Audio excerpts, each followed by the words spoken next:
Good evening, everybody, and welcome to our Thursday night NRG Locals, and it's World's Day Zero, so we're super excited to be here. Dan is actually here, but he is in the booth, or not in the booth, on the computer today, trying to help facilitate everything, so I promise you, he is here for a lot of the people. I don't. So he is here for all the people who have been asking for him the last couple of weeks. I don't know who actually asks for me, but I am here. So Yeah. hello, everyone. You would be surprised that one week that it was just me and Trevor, there were a couple people who were asking for you. So You know, I feel loved. I Yes. feel appreciated. Yes, That you is should so be. very kind of y'all. Yes. So like Brian said, hi, I'm Dan. I do exist, even though you can't see me. And today, we do have some great Pokemon for you. And Brian, we have a very special prize for our winner here tonight, correct? Oh yeah, is that winner's Pikachu promo card? We do indeed have a winner's promo Pikachu card, which is freaking cool and apparently really expensive. I know, it definitely is. So it's cool that, Pokemon is starting to slowly invest in more of these like winners kinds of cards. I wish they would do them for the regionals and stuff. I know people have been asking it for a while, but this is a nice first step. It is, and I am a big fan. And I will say, by the way, we didn't actually do the introductions, but Yes. Brian, thank you for yourself. Hi, Yes. I'm Dan. I'm a Pokemon player. We Pokemon, we do things. And today, like we said, this is our Thursday night locals, and we will be watching some fantastic gameplay with just some of our favorite players here, Yeah, right? definitely. Yeah, so I mean, it's going to be another week of our invitational series. So we're excited to keep getting the games going, and yeah, we're gonna get started here in just a moment. So we're getting our games set up. Dan is so graciously getting our games put in here. Listen, I Yep. will admit on my end, communication and admin skills are not my strength. So therefore, if you're like, Dan, why are you both starting late and not on screen? It is because I do not have my crap together, Yes, everyone. it's in all right. case you were curious. Yes. But And Arctic's saying, not at Worlds, but my younger brother is, who's a senior. It's his last Worlds as a senior, so hopefully for the season gets the invite. Yeah, so dude, good that would luck be to him. amazing. Yeah, Yes. good luck to him at Worlds. So it'll be a good time. Yes. And so I'm going to let the players know that Yes. we can get started whenever they're good. Yep, and then we've got Kev and Alex here on game one. So Kev's got the Ogre box against Alex's. Is this Miraidon? No, it's not. Okay. Alex always plays Miraidon, so Yeah. I assume that's what they were playing. Yeah. So this looks probably like Goldengo, I would think. I was actually going to say Yeah. Eevee for yeah. Alex. Oh yeah, it might be Eevee's actually. Yes, indeed. We Yes, see we Water do see Energy. the We see Eevees. Psychic. We see some Pidgeys here. Pidgeys. Yes, it is Eevee box. Fantastic. So, Yes. Brian, tell us about Eevee Box. Like, Yeah. why are we playing Pidgeys in Eevee Box? Yeah, we're playing Pidgeys in Eevee box because I feel like when you run a Noctowl engine, being able to just search out something like Rare Candy Ultra Ball is just super powerful. So being able to do that and get Pidgeot in play and then be able to quick search for the rest of the game, that sounds like a pretty good deal if you were to ask me. I think that's a fantastic deal because if you're able to go into your deck every single turn and get exactly the cards you want, like, that's wild. Yes. Second Cubs, it starts Hoot Hoot but says Dengo. I was thinking Goldengo only because I saw the Levincia in the hand. I didn't look at the active in the moment there. So Arctic, yes, absolutely. If you don't mind, tag me with the list on Twitter and I'll pull it up. And then, Brian, are you seeing comments from YouTube on there? yes, I am seeing comments from YouTube Perfect. on there. Because I Yes. can't see them, so I'm going to trust you. But Yeah, I'll Brian, take care of 'em. I Don't got worry about it. distracted. Talk us through the game. I'll provide analysis. Yeah, definitely. So Alex is getting, using the fan call ability, going to get at least an Eevee, a Noctowl, and then a Hoot Hoot. So going to get their game plan kind of started here. And the Eevee box deck is definitely one of the harder decks to play in the format. So definitely requires some really good piloting, but if played right, you definitely have a lot of really cool outs and outcomes that you can kind of create with the deck. And so I think the one thing I'd be looking for here on Alex's board, though, is a Terra Pokemon because that Noctowl is really, really strong. However, you can't use it if there's no Terra Pokemon on board. Yes, exactly. So usually the way that a lot of players like to go about this and, kind of get around that is if you play like something like the Nest Ball, you can get an easy Terra Pokemon out right away, such as a like the Terrapagos or the EVX. So those ones kind of help out to get the Terras kind of going. Yes, so I think Alex is looking like they might be passing it on soon, but this is a pretty solid board so far. We see two Hoot Hoots, we see an Eevee, and the Pidgey. So I think Alex is thinking that Kev might not be able to get the full donk, or not really donk play, but the water pond play here. So that's a big part of his game plan at least. It is, and I think that's one of the big sources of power behind this Ogre Pond box, Yes. is that you can take 2 prizes every turn, even if your opponent has a purely single prize board. And Sammy, I did get your deck list. We will definitely talk about that in a bit, because I think this is a great list. Yeah, definitely. And yeah, so being able to apply that much pressure early is a huge deal. Now, granted, Kevin can still be in a fine spot with this deck against EVBox without that early aggression, but man, would it make his life a lot easier. Oh yeah, definitely. And Kev's been playing this deck for a while now, and he's definitely been kind of refining the list and getting everything kind of going with it. So it's definitely something he's become more comfortable with, and I'm really excited to see like what other innovations he can kind of come up with. It is one of the more innovative lists because, I mean, we saw it in NAIC, like, do pretty well, and just the Ogre's Mask, I mean, Brian, I feel like when the Ogre Ponds came out, it was with the intent of this Ogre's Mask forming a box, and I'm kind of surprised it happened, even if it's a little late. Definitely, yeah. It was definitely one of those things where we didn't kind of realize it so soon, and I think it was just because not all the Ogre Ponds were getting a lot of play initially. It was pretty much just purely the Teal Mask Ogre Pond, but ever since the rotation and the rise of like the Cornerstone Ogre Pond, it's like it seemed that like a majority of them, besides the Fire one, have really gotten a lot of play. I would agree. And I mean, the Fire one, to be clear, is awful unless you get 3 Fire Energy, which is hard to get on there. But being able to snipe with Water Veil, what is it, Water Pond, whatever, accelerate with Teal Mask, and then wall with Cornerstone, like that is all just very good. Oh yeah, definitely.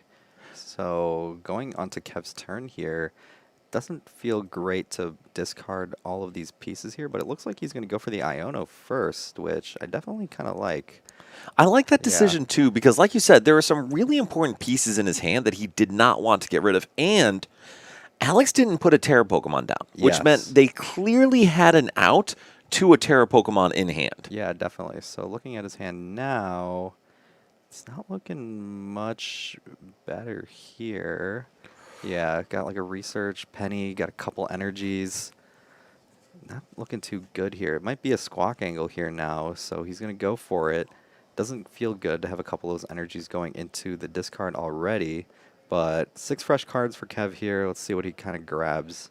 To be fair, losing the energy is definitely a bit better than losing energy switch or like other kind of outs. Or the Prism.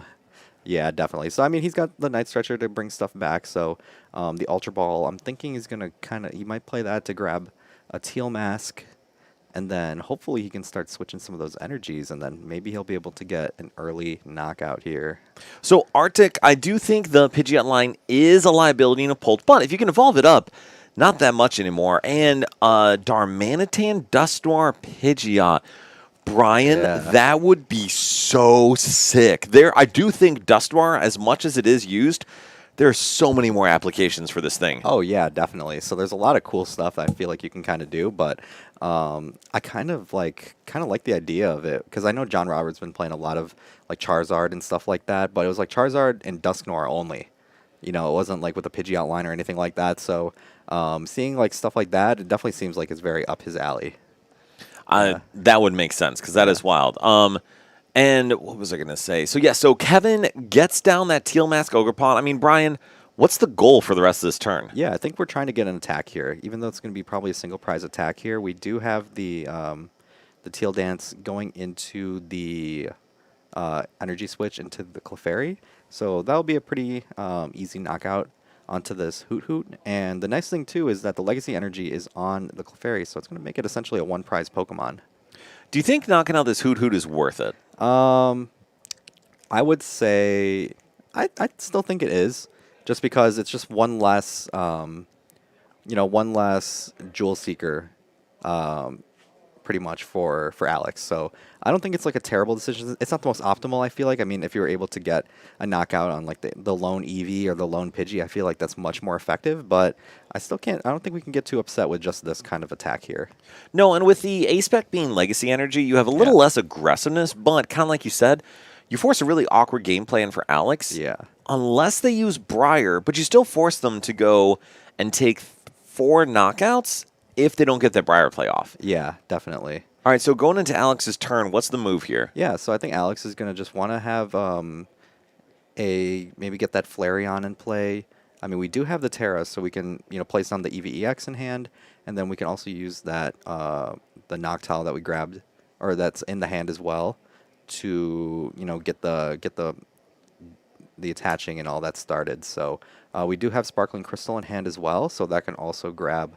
That can also be used to accelerate our attacks sooner. So the Flame Charge only needs 1 energy, and we can start accelerating the board faster. Dude, Alex's hand is disgusting. Yeah, very good hand. That is such a good hand. And so we can also, I believe, EVBox plays at least 1 counter catcher, so we could knock out that Teal Mask Ogerpon if we really want. Yeah, definitely. So there's definitely a world where we can just go for that right away.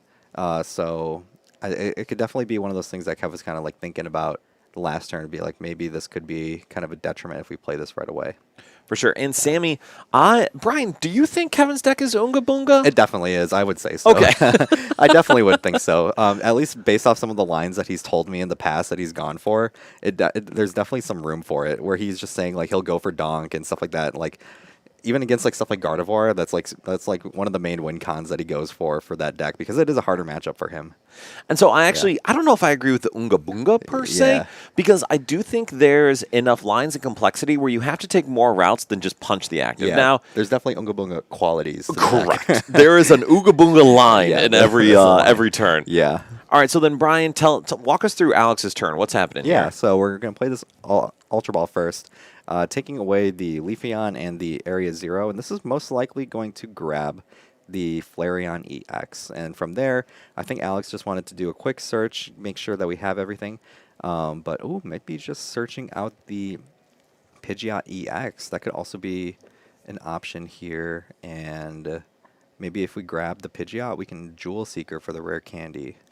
So, Arctic, why does that feel bad? Because I feel like, and maybe I'm wrong, Kevin, that feels, Brian, goodness, I'm seeing Kevin on screen. But to me, that feels incredible. If we can murder this Teal Mask, knock out this Teal Mask Ogerpon with Flareon and Accelerate Energy, that's so good, right? Yes, no, Arctic, correct. Yes, for it feels Kevin. horrible for Kevin. Yeah, that makes sense. Yeah, but I feel like this is still solid, just because being able to just get the Flame Charge and play right away is a good idea. But it looks like we do have the Pidgeot here, which is good. I believe this deck usually just runs a 101 line of Pidgeot. I think that's correct, which seems wildly aggressive, but when you have Fan Rotom, you have Noctowl, you can be a little greedy with this stuff. Oh, absolutely. It's one of those things where it's like, if you have the pieces, you can do it. If you don't have the pieces, you don't have to do it, kind of thing. So I've never heard someone say so little while saying it so beautifully. Yeah. Yes, exactly. Yeah, I felt the same way about Terrapagos, kind of when Atlanta Regionals was coming about, and it was kind of like the same way. We were kind of playing it. So we're going to grab the Pidgeot here. The Jewel Seeker is going to come down, and that's going to be probably the Crispin, or the rare candy, and maybe the Crispin. I don't even think you need Crispin with the Sparkling Crystal, because also... Does he have energy in hand? And that's what we may need, the Earthen Vessel. Yeah, so... But to be honest, Alex is not a threat of this Flareon getting knocked out. Yeah. So I feel like we could grab Crispin here. Yeah, and then Alex can then... Yep, we do that. And then we can quick search for the Flareon. Or we can also grab... Oh, yeah, we can just, start powering up other attackers here, too. And that, to me, Brian, is the huge benefit of Alex taking this line if they do decide to go with the counter catcher. Yes. Because they'll be able to set up a follow-up attacker and put Kevin in a really awkward position to not have a clean way to knock out this Flareon. Yeah, definitely. It's going to be a little bit tougher now to knock out. And I'm trying to think about some of the other lines that Kev can go about to knock out the Flareon. But sometimes the Flareon feels like it's just too tall. For a deck like Kevin's that is calmly Oonga Boonga per se, like, it is really tough. Something like Raging Bull, Joltik Box, they can get over that, but I don't know if Kevin has an attacker that can reach 280. Yeah, Mike, welcome. How are you doing? Thanks for coming to the stream. So we're going to Alex's turn here, and looks like we're just going to go for the Flame Charge onto the active here. What do you think about that decision, Brian? Yeah, it definitely doesn't feel as great. Because I feel like now if Kev is able to find a Gust knockout on like something like the Fan Rotom, I feel like then his prize mapping is going to be just where it kind of needs to be. Well, I would say we Yeah. could even maybe find a Gust knockout on Eevee because Yeah. if Kevin's able to bench one more Pokemon, Oh, very true. Yeah, very Clefairy true. knocks out the Eevee EX. Yeah, definitely. So I definitely feel like there's a good line here, and there's like a lot of other pieces we can kind of look at too. Like the Ogre's Mask is in the hand, even though there aren't other Ogre Pawns like in the discard that I'm seeing. It could be something that could in the future be used to take that Teal Mask out of play and make it less of a liability. 100%. And so I would love to see Kevin hit the boss here, Yeah, but it looks like he might just be playing Iono. which is fine. Yeah, it's okay. But not being able to actually, to be honest, I think Evan was kind of gifted some space. Yeah. So because Alex hit into this Clefairy, Yeah. which will still only give up one prize when knocked out, Kevin essentially got a free turn, and he could use that to hit this Flareon and not feel too bad about it. Yeah, definitely, and it could make his prize map a little bit better at that point too, because if he just punches into the Flareon and starts setting up a water pond, that could also be something that he could do as well. 100%. Set up a 3-prize turn. Boxy, potentially. we like you, and we think you're pretty cool. Yes. So thank you very much for joining Yeah, us. thanks, Boxy, for joining the stream today. So, looking at Kev here, I think he's just contemplating if he just wants to go for the attack here or not. What do you which think he should do here? I kind of like the idea of playing the Iono, but I guess he's kind of just thinking about just putting some damage onto the board and then seeing what he can do afterwards. Yeah. Do maybe you just- do you yeah. think that's the right choice? I don't really know if it is the right choice. I feel like I would like to play the Iono, but maybe based off of Alex's hand size, that's the reason why Kev didn't decide to play the Iono. And that makes sense. Yeah. All right, so then for Alex's turn, Alex will get the Terra Orb. We'll be able to find another Eevee attacker or Yeah. something similar, Yeah, Alex is looking to eye maybe the Terrapagos here.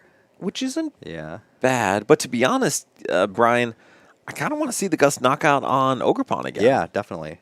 I mean, we definitely have the pieces to do it now that we have the quick search. So the quick search could grab something like the boss or maybe that one of counter catcher that you were kind of talking about earlier. So that could be used as well for that.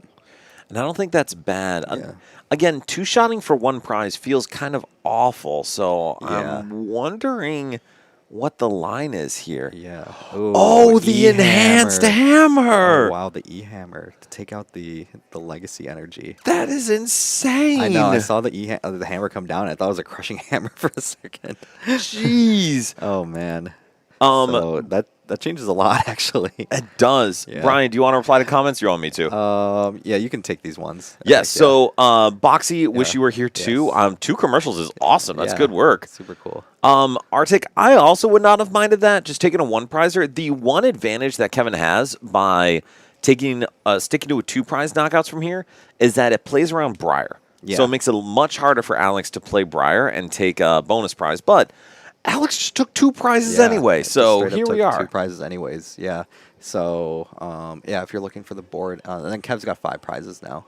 Yes, correct. Yes. Thank you. Yep. So now Kev's got a lot to kind of think about here now, just because if he decides that he wants to maybe go for that water pond play, because that's one of the nice things is like if you play the water pond, you can kind of go for a 3 prize turn here and then hopefully kind of even out your trade again. So 100%, Yeah. that water pond will do 200 to the active, which is actually a perfect math to take a knockout and put Kevin down to 2 prizes. Yeah, but looks like he's just eyeing the Iono here instead. Which doesn't feel bad. So we'll kind of see what we can grab with it. I do think Iono is fine because we are going to reset our hand. We'll have outs to more stuff. We just need Ogre's Mask, Ooh. discard it. I think we got the pieces for it now. Do we have the Wellspring Mask in hand? I don't think we do have a. I think we have a nest ball in hand though.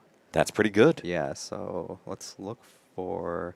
Oh, but the only problem though is we don't have like the rainbow energy. Yes. Yeah. So that's we one of the need the problems. prison. Yeah. Water pond and a dream. Yes. I know. That Mr. Blanks, the E-hammer. The E-hammer was a really nice play. That was definitely a tech that we weren't really expecting here. I was not expecting Yeah, at least. That's for absolutely. sure. Yeah, definitely. Yeah, so we're going to grab 2 grass energies off of this Earthen Vessel here, and we'll kind of see what we're looking to do from here. We got those in hand.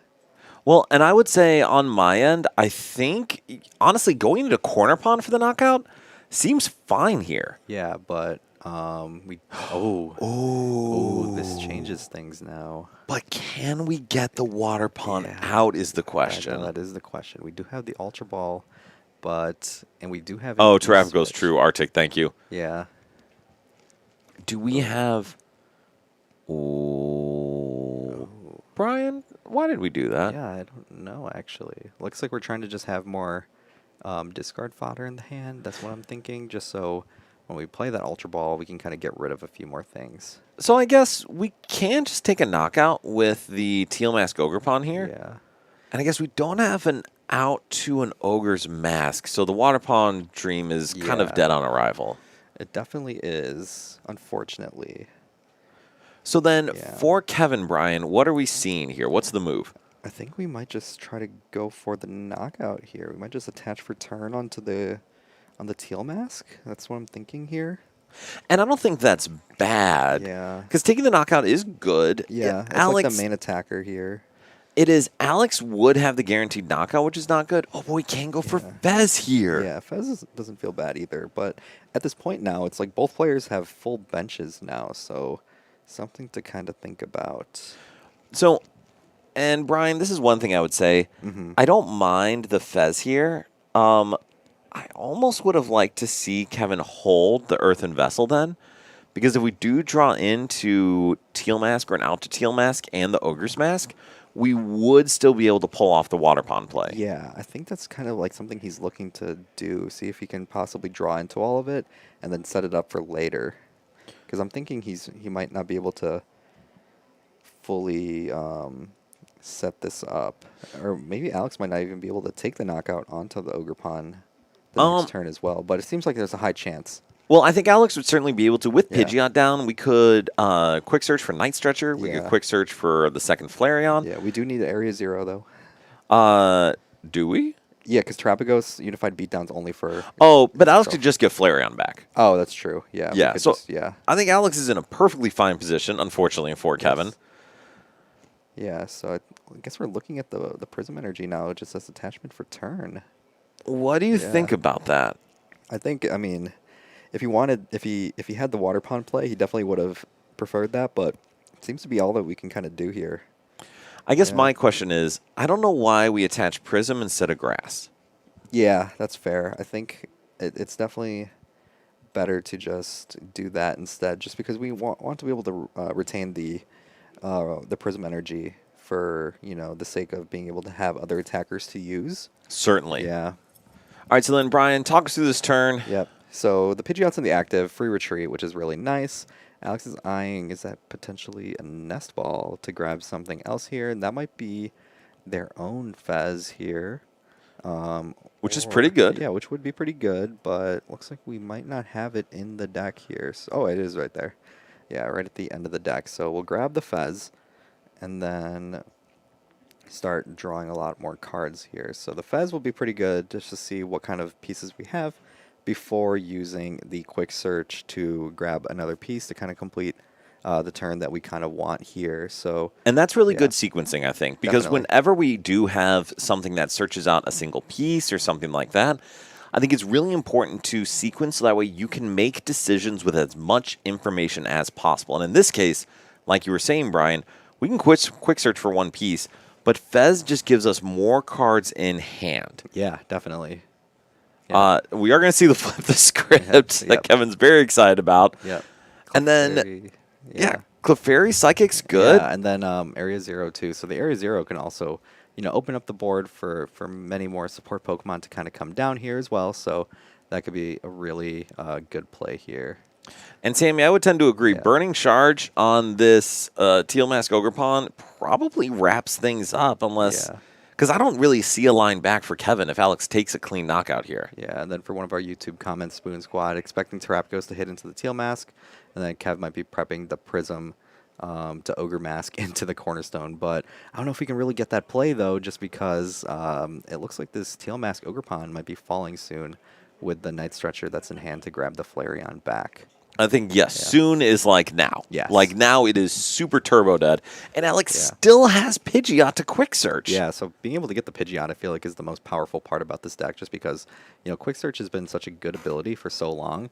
So, I mean, we could either raw draw grab the Flareon, or you could, use like a Night Stretcher to grab the other one from the discard as well. So we got a lot of pieces and a lot of ways we can kind of go about this as well.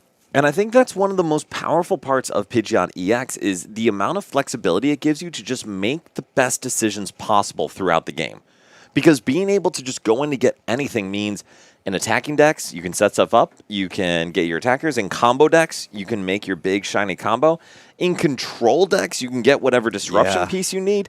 It's just such a strong card. Yeah, such a strong card. And I mean, it's crazy to think that this is the last year of Standard that we're going to have Quick Search right now. So, because it feels like it was just yesterday when this card just came out. Right. Yeah, and it was like one of those things where everybody was kind of freaking out about it, just because it had been so long since the quick search ability had been in the game. Well, it's honestly kind of controversial because some people were like, "This is broken." Other people said, "This is nothing." And to James Arnold, who is the old man that yells at clouds along my own age group, James Arnold said this was going to be broken, and James Arnold was correct. So all of you, thank your local James Arnold for correctly assessing this one. Yeah, definitely. So we'll see how much longer we have this. Jolly Flying Man says missing Smooth Over Macargo more. Is that a card that you played with in the past? It was around when I first started playing, and it does that required way more skill than I had at the time. Okay. So, but it's a great card. Yeah. All right, so we do Buzzguard Shrine. Yes, so Jolly, I was playing Vicaray at that time. Vicaray was my very first real competitive deck, and I got my first day 2 with Vicaray. I loved that thing. Brian, that was all before your time. Yeah, it wasn't was much before my time. That's fine. Then I'll let you keep talking about the game, and I'll get back on task. Absolutely. So, I mean, this Area Zero is in play now. We got 2 more Hoot Hoots down in play. And I think that shows, one of the benefits to Kev taking that early prize is just because, I mean, even though we have Quick Search kind of tormenting every single turn, Jewel Seeker hasn't really been kind of doing too much. So, I guess, it's kind of like a light at the end of the tunnel kind of thing to think about. But, yeah, it looks like we're going to just retreat out into the Terrapagos instead, which is interesting that we're going to use the Unified Beatdown to take out the Ogerpon instead of, grabbing the Flareon again, like we were saying earlier. So do you agree with that? I mean, if you had the pieces to do so, I mean, it doesn't feel like the worst play in the world, because I don't think there's many stadium bumps that Kev really plays in his deck that he kind of wants. I feel like it's one of those things where he also benefits from using the that stadium as well.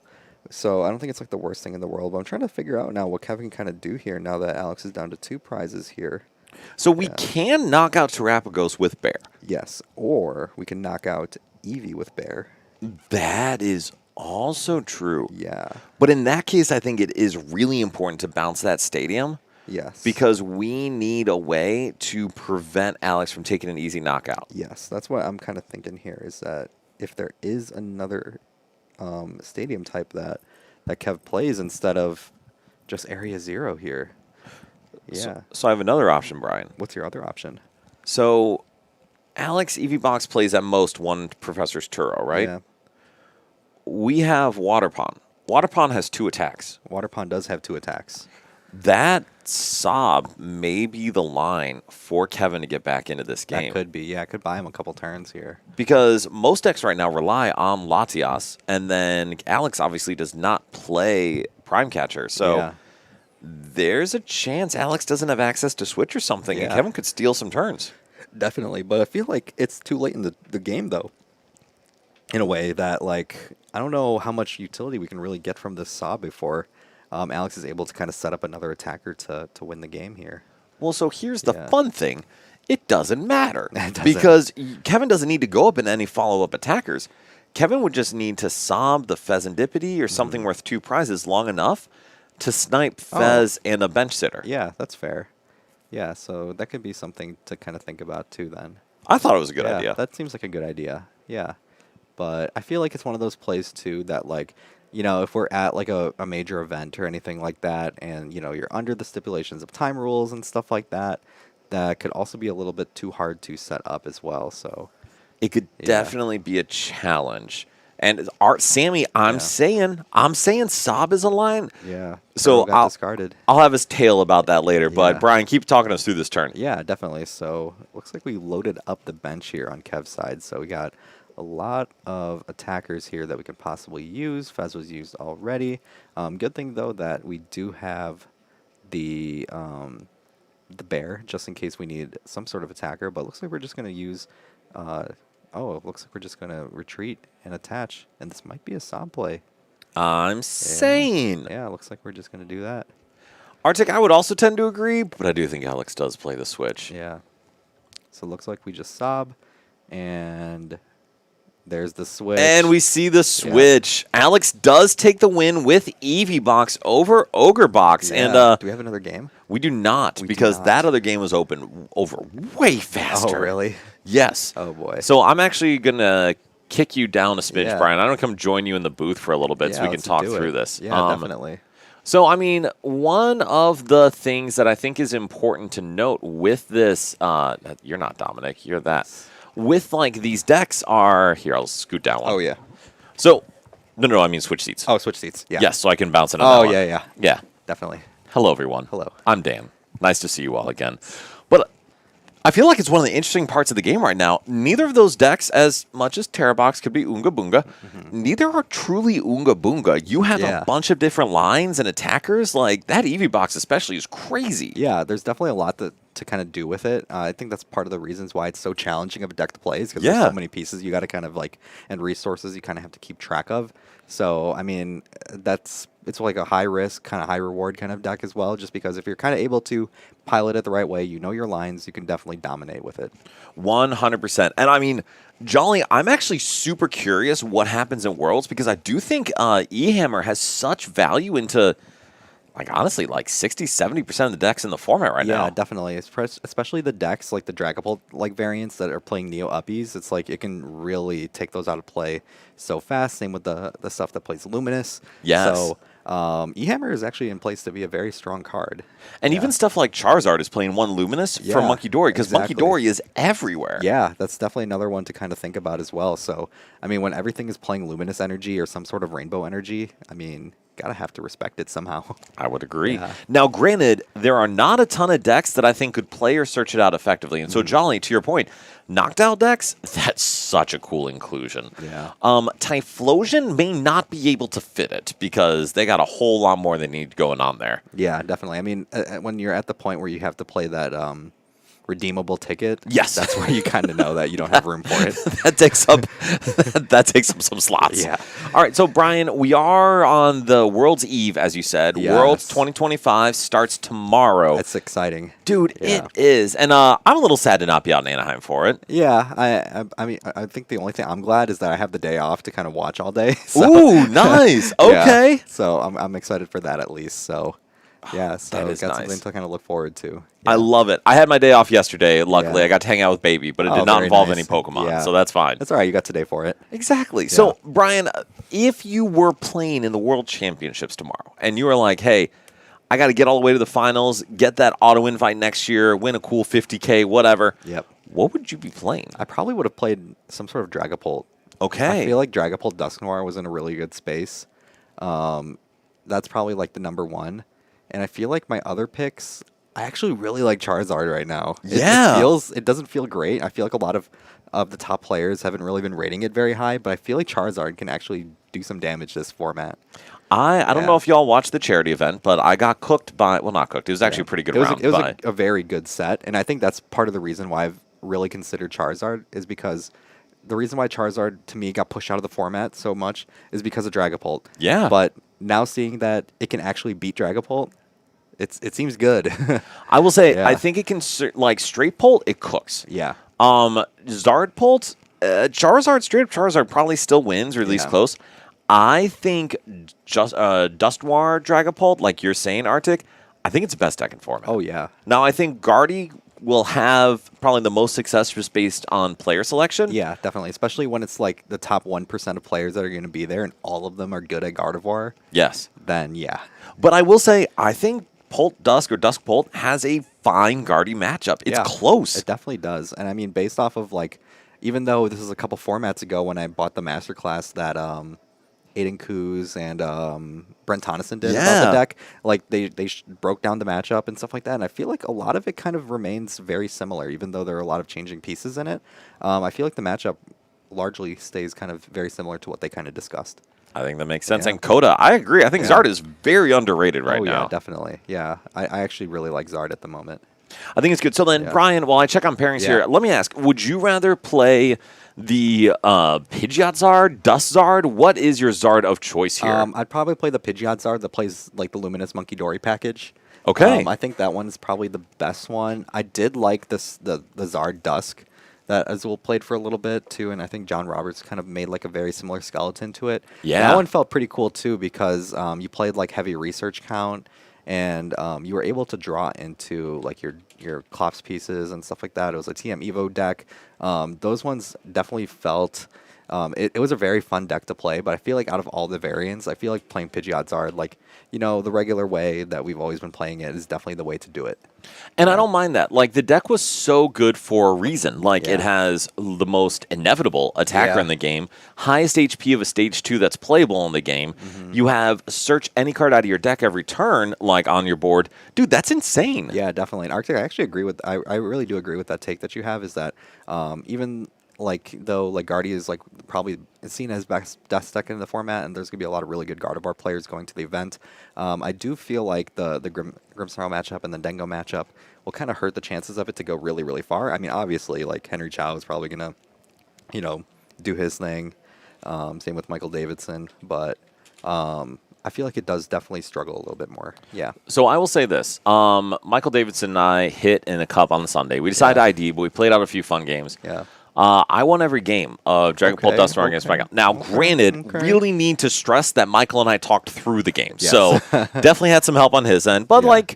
it was a good set. But Yeah. it is a fine matchup if you go about it the right way. Yeah, and definitely. going about it the right way, I think, is the issue here. Yeah. Because it doesn't always work that way. Yeah, it definitely doesn't always work out that way. And I feel like Guardy's still able to, take easy games against Dragapult just because Clefairy can just blow up everything. But, I mean, if you play around your prizing the right way, like the multi-prize turns that you do take at playing as Dragapult kind of save you from there. Agreed. Yeah. And so, Brian, we're going to get into our next round in just a second here. Yeah. So, is there anything else you've been really looking to see today? I hope to see a little bit of Goldango here, maybe a Dragapult, hopefully. I know there have been some people on the Miraidon, I did get cooked by Martin playing Miraidon earlier. I got sacked 4 times in a row, but he's got some cool tech there as well, so a lot of cool stuff here. So looks That like you we did. have Matt and Josh here on the next round here. So interesting one. Oh, so we see Raging. Is this Raging? Oh, no, it's Oh, Dragapult. Dragapult. Dragapult. Just Yes, kidding. I Dragapult. saw something green, thought it Yes. was an Ogerpon. It Yeah. was not. Please bear with us, everybody. Yes. Yeah, I mean, yeah, it's kind of tough to be able to, run the stream and talk at the same time. So let's see. We'll go through some of the comments while we're doing the setup here. So 2 Jamming Tower Clutch. Mr. Blank says he'll play Zardpult. That's also a good deck, too. That is a good deck. Yeah. I feel like it's more of a Dragapult deck than a Zard deck, but it Yeah. is good. Yeah, definitely. Hilda makes the deck better. And then All Damn Day wanting to see the Eevee box list. Maybe we can ask Alex later to see if that's something they are willing to share. Yeah, certainly. Yeah, so we'll definitely ask them and see if maybe later on, if we have them on stream again, we can ask about the list in a little interview afterwards. So For sure. Yeah. And then, Brian, I'll let you do play-by-play here, and Yeah. you just ask me when you need my input, and I Yeah. will chime on in. Absolutely will. So this looks like to be Dragapult Dusknoir, which is something that you've been playing a lot, Dan.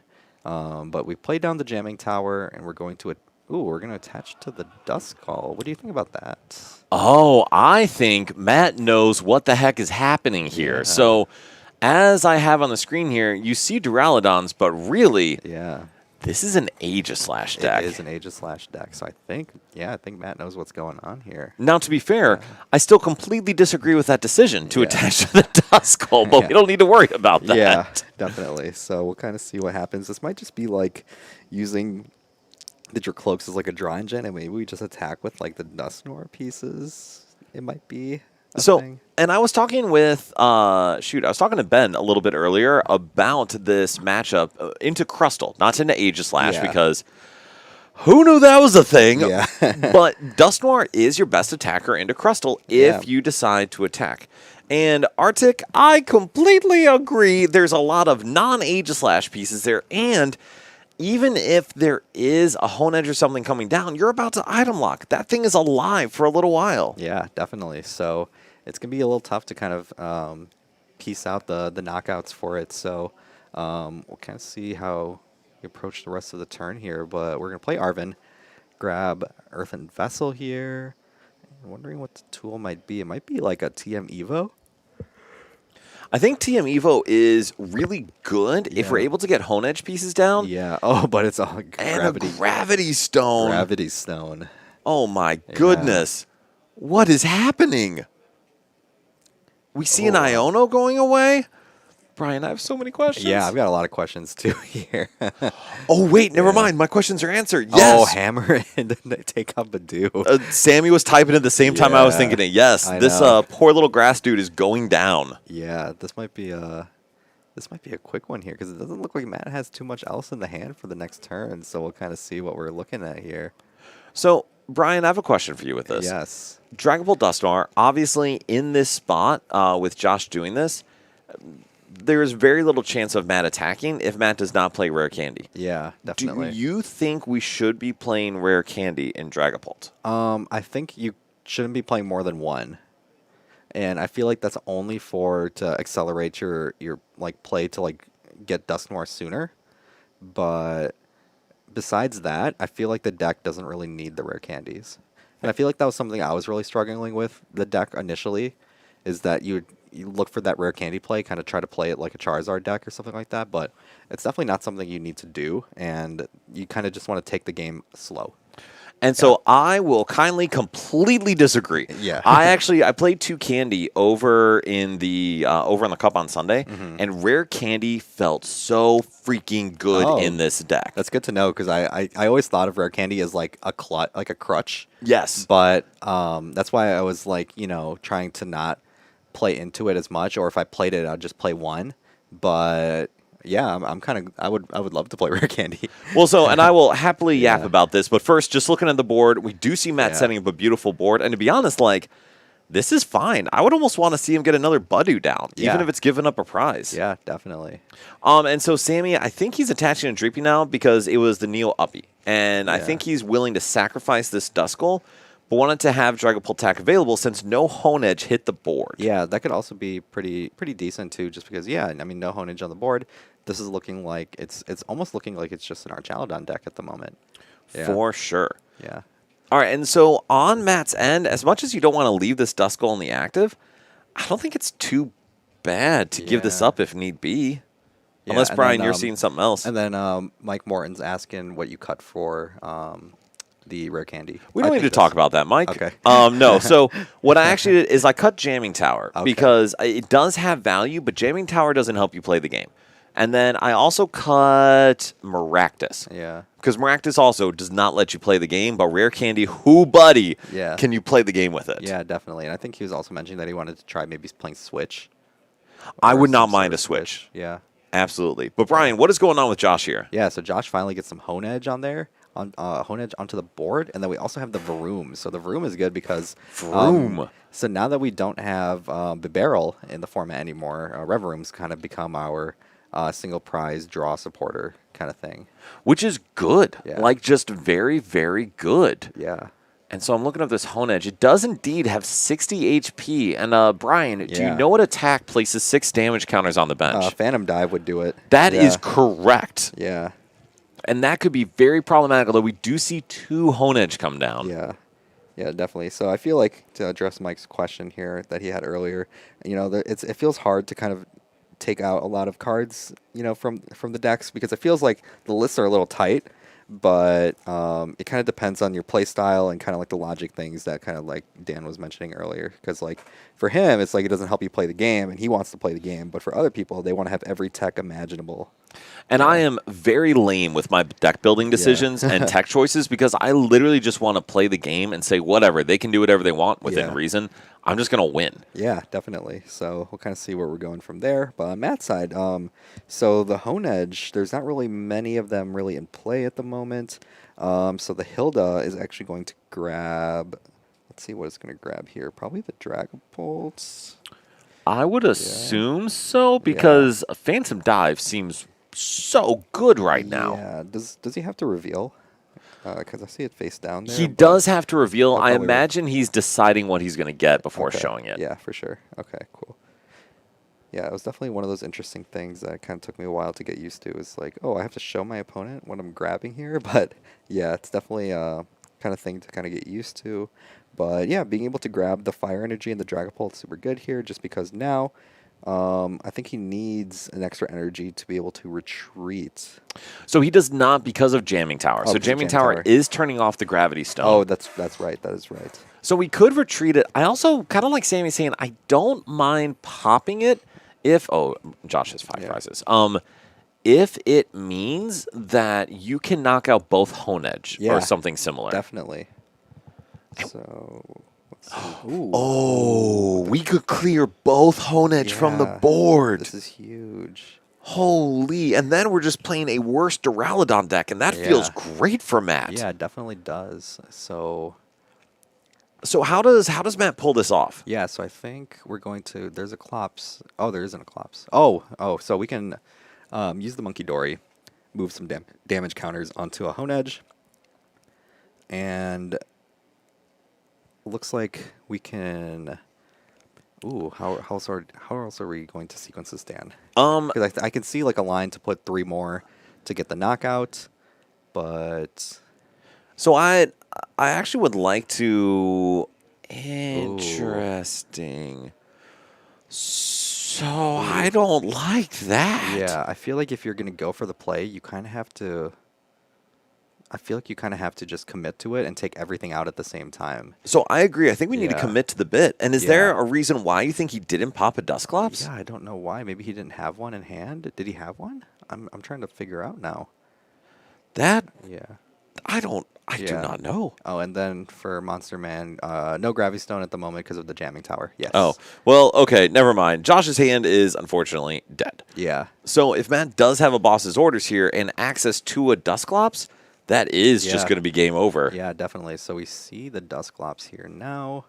And, yeah, I think there is definitely the possibility that we can just clear board here because can't we just Dusclops something on the board? Brian, you got it right. Walk us through it. Yeah, so we're going to... Oh, this also kind of works too. I mean, you can just Dusclops onto the, the Varoom or anything there.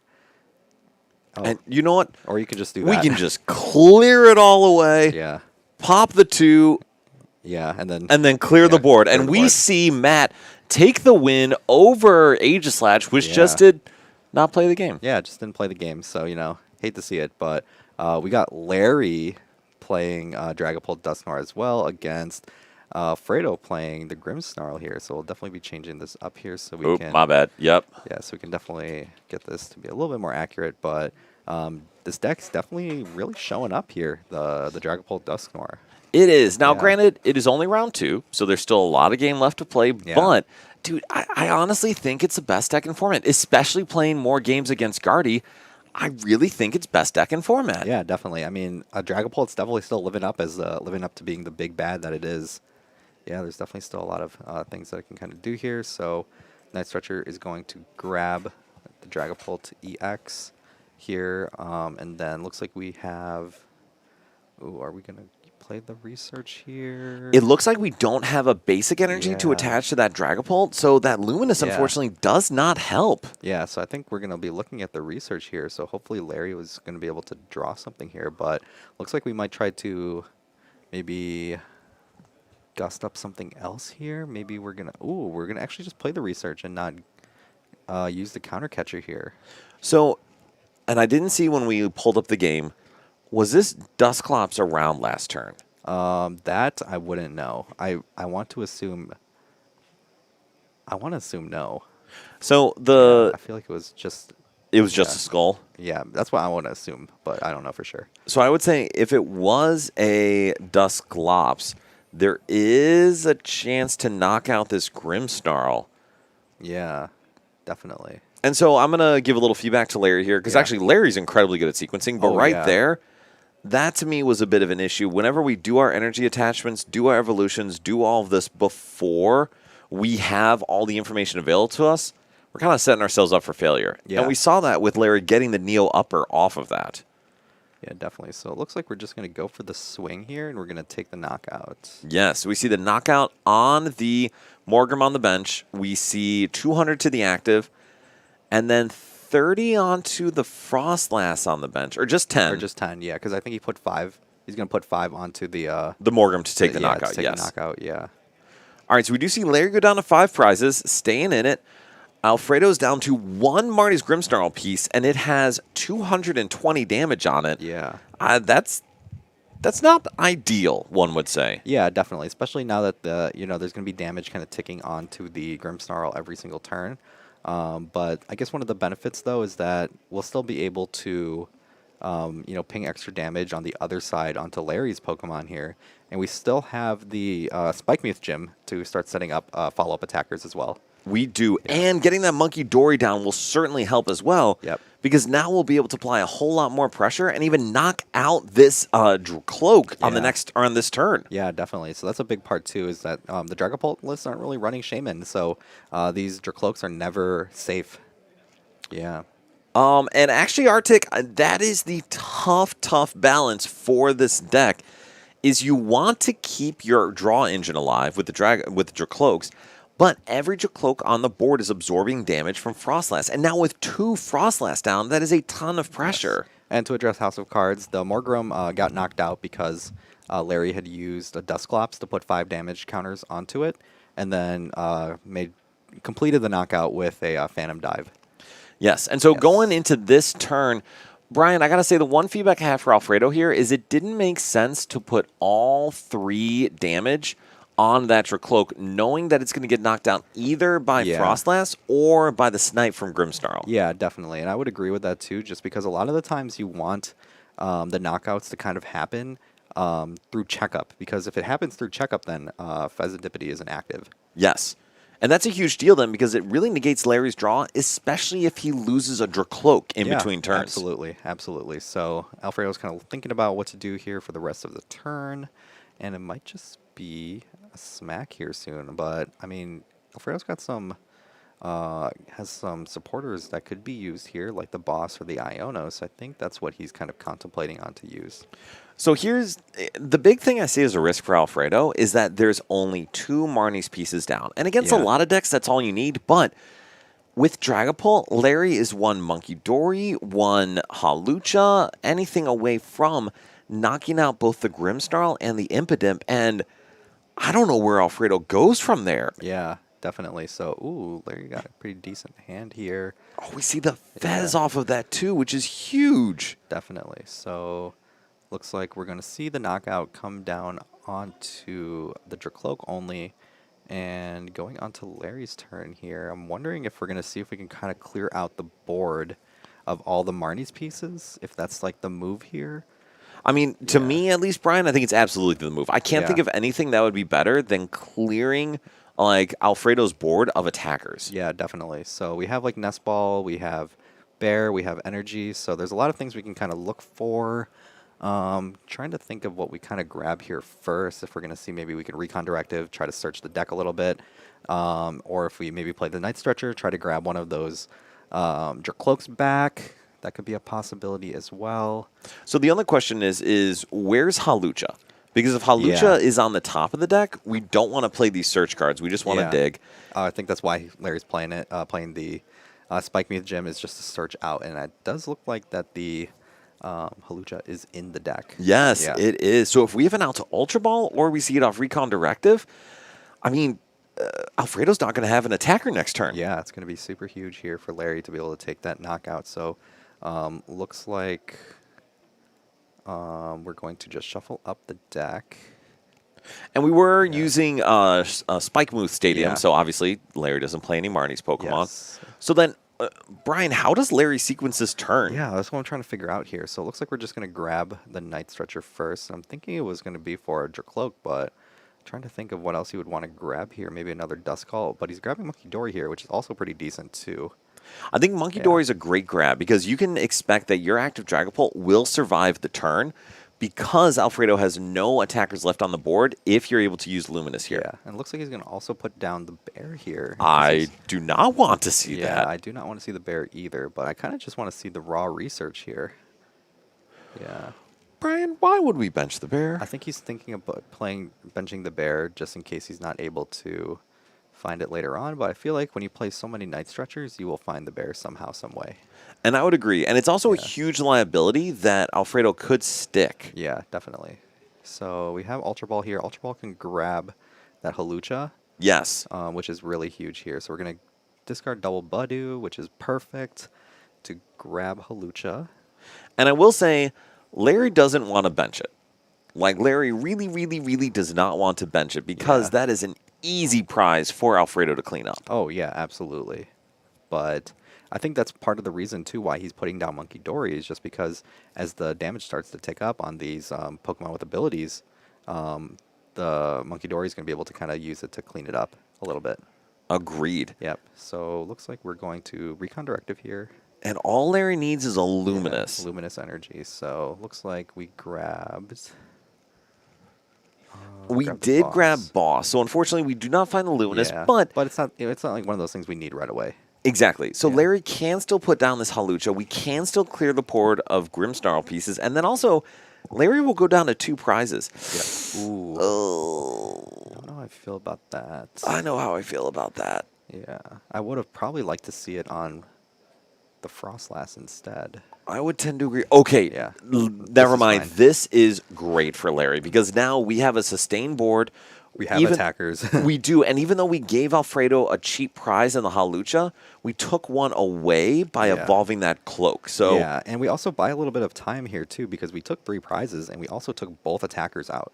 Yeah, absolutely. All right, so we see Alfredo go into Frostlass. We got plenty of Ionos. Yep. But we are plumb out of Impidimps, Morgrams, and Grimmsnarls. Yeah, so we play this Nest Ball and there's nothing really there. No, and we can't even try to Budu because it's also an easy prize for Larry. Oh, and Sammy's saying that put a damage counter on Frostlass. That's not supposed to be there. That is a true statement. We'll see if that matters and let him know. Okay. But Arctic or Sammy, good catch. Yeah, good catch. It's one of those things we can't really totally enforce just because there only is two of us right back here. So it's going to take a bit for us to kind of run out there. Ooh, but Alfredo does get the Maractus. Brian, why is this such a good card here? Yeah, the Maractus is cool here too because, I mean, if you're able to counter catch or something like the Halucha or maybe that Dreepy there, you'll be able to lock it into the active with the corner attack. It's going to be doing progressive damage as well, so that's going to be super huge if he's able to get that into the active and start attacking with it. And it also does, what is that, 60 damage upon knockout? It does. Yeah. And that's not trivial. Like, that's a good amount. Plus, that's like good damage too, yeah. Alfredo's going to be undoing damage on his end every turn with Monkey Dory. Yeah, so all of that kind of adds up over time too. So, I mean, if you're moving damage with Monkey Dory and then you start using corner, and then as soon as the other damage kind of goes into play, all of that really matters. So, definitely. No, absolutely. So Alfredo, I should say, Larry put himself in a fantastic position by getting rid of both Grimmsnarl pieces. Yeah, definitely. Alfredo responded very effectively by getting down a threat that could just close out the game for him against Larry. Yeah, now that we don't have any Dracloaks in play now, the Iono is going to look to be a little more effective here, but I mean, we did get Iono off the top, so Larry will still be able to see more cards if he needs to, but we'll kind of see what decides to happen from here. So it looks like we're going to be moving some damage off of this Monkey Dory onto the active Dragapult. Which I don't mind, because now we are applying more pressure and trying to prevent Larry from healing any of his benched guys. Yeah. And so I don't know if we found the energy. Yeah. And we just see a pass. I don't like this. I wanted to see... Well, if he was able to retreat into the Maractus... Larry wins. Yeah, because Larry just wins here. But if... Oh, yeah, he does... Yeah, he just wins here. Yeah. And we see the knockout, we see the attack, and then in between turns, Monkey Dory gets knocked out by damage from Frostlass. Whew. Ooh. That was a good closeout for Larry. Yeah, definitely. I mean, the big 3 prize turn that he kind of did towards the middle of the game, it definitely helped. So that was definitely like something that really put him into the driver's seat from there on because Alfredo didn't have anything to respond. No, and Yeah. I think so. I also played against this over the weekend, and to Yes. me, that is actually exactly the line. So, Dragon Bolt Dusknoir is a highly mediocre deck if you do not lock your opponent out of the game, and I think Yes. that's why and when you have to use Dusknoir effectively, it's not just to boost damage, it's not just to sneak a prize here or there. You use it to destroy your opponent's setup and say it doesn't matter that I have a bad matchup into you if you have none of your attackers. Yeah, definitely. So that definitely is a big part too, and you have to also take advantage of the part that Grimmsnarl doesn't have onboard draw. No, it does Yeah. not. So late game Iono can definitely really hurt this deck a lot. So, and I was going to ask you on that, Brian. Yeah. Do you think that Grimmsnarl should play something like Pheasantipity? Oh yeah, I think so. Well, let me Yeah. do this. Let me go to you, talk a Yeah. little bit about your thoughts about that deck. I'm going to grab Larry because I Yeah. would love to have him talk a little bit about Dusk. Absolutely. And then I'm going to give you Sammy's list too to talk about there. Yeah, definitely. Yeah, so I think that the deck definitely needs to have some sort of onboard draw, just because I mean if you brick or anything like that, or you take like a bad knockout, it's always good to kind of do that. Okay, so I got Sammy's list here, and let's take a look here. I don't know if you're okay with me just splurting out everything, but I won't do that initially until you tell me not to. But I'm trying to look at it here, and it seems pretty good. You got okay, cool. So we see 2 Badu. Yeah, 2/2/1 Dusknoir line, 1 Latias, 1 Monkey, Halucha, Fez. Yeah, this looks just about like what a lot of us have been playing here too. 2 Jamming Tower. Ooh, that's pretty good. Yeah. What's up, Larry? What's up? Do we have another headset for him? Yes. Take Yeah. this Larry, how you doing, buddy? Pretty good. How about you, man? Good, good. So took a nice win here against the Grimmsnarl. What do you think of the matchup in general? I've not played Poltnor yet, Yeah. but Poltzard, I'm actually like really positive against it, but I think it's mainly Yeah. just because the damage ticks under Grimmsnarl, and then the late game Charizard cleans up. Yeah, definitely. So, knowing you like a lot of the rapid, fast decks and stuff like that. So it's definitely. I mean, I haven't really been able to see you too often, so don't really know what you've been playing. But what kind of drew you to playing this deck compared to stuff like Raging Bolt that you've been playing in the past? I just feel like recently, like the Poltzard's been working out well. I Yeah. think that was well positioned in the meta until recently. There was like the Poltner resurgence, and Yeah. I don't like that matchup really. So Yeah. I'm kind of just hopping on that train and testing out that deck now. Yeah, definitely. Do you feel like it fits your playstyle? Because I mean, like a lot of the times too, like it's kind of like a drastic kind of change from going from like a super fast deck that's early as turn 1 you're attacking to like something where you might not be taking your first prize until your 3rd or 4th turn. So has it been something you kind of had to adjust to? What are some of the things that kind of help you like kind of like change your playstyle around that?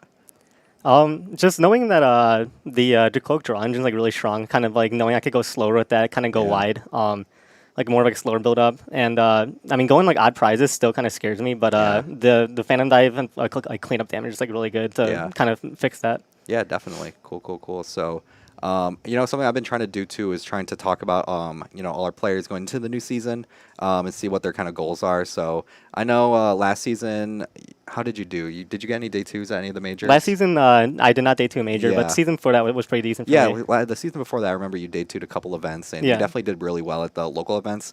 I mean, going into the season with the same structure, or is anything really changing? Do you have any major goals that you're trying to hit? Like, do you plan on traveling a lot? Like, what are some of those things you're thinking about? So I'm booked up for Milwaukee and Las Vegas, Yeah. and I'm basically like my goal is just of course to go as deep as I can. Yeah. Try to get like more day 2s, Mhm. and then max out locals. Try to get that ace trainer status again. Oh, yeah, definitely. But yeah, nothing too drastic. Can't play too much this season. Yeah. But still doing locals and stuff. Okay, cool, cool. So that's good. So we'll kind of keep track of you, seeing how you're doing so far through the season, and kind of go from there. And then, if you were playing at Worlds this weekend, what do you think you would be playing? Probably just Poltzard. That's Yeah. all. That's all I've been playing recently. But Yeah. it's probably not the best play just because I think the Poltner matchup is rough, Mhm. and Goldango could be tough at times. But it's probably just what I play. It feels comfortable right definitely. I feel like comfort is also key too.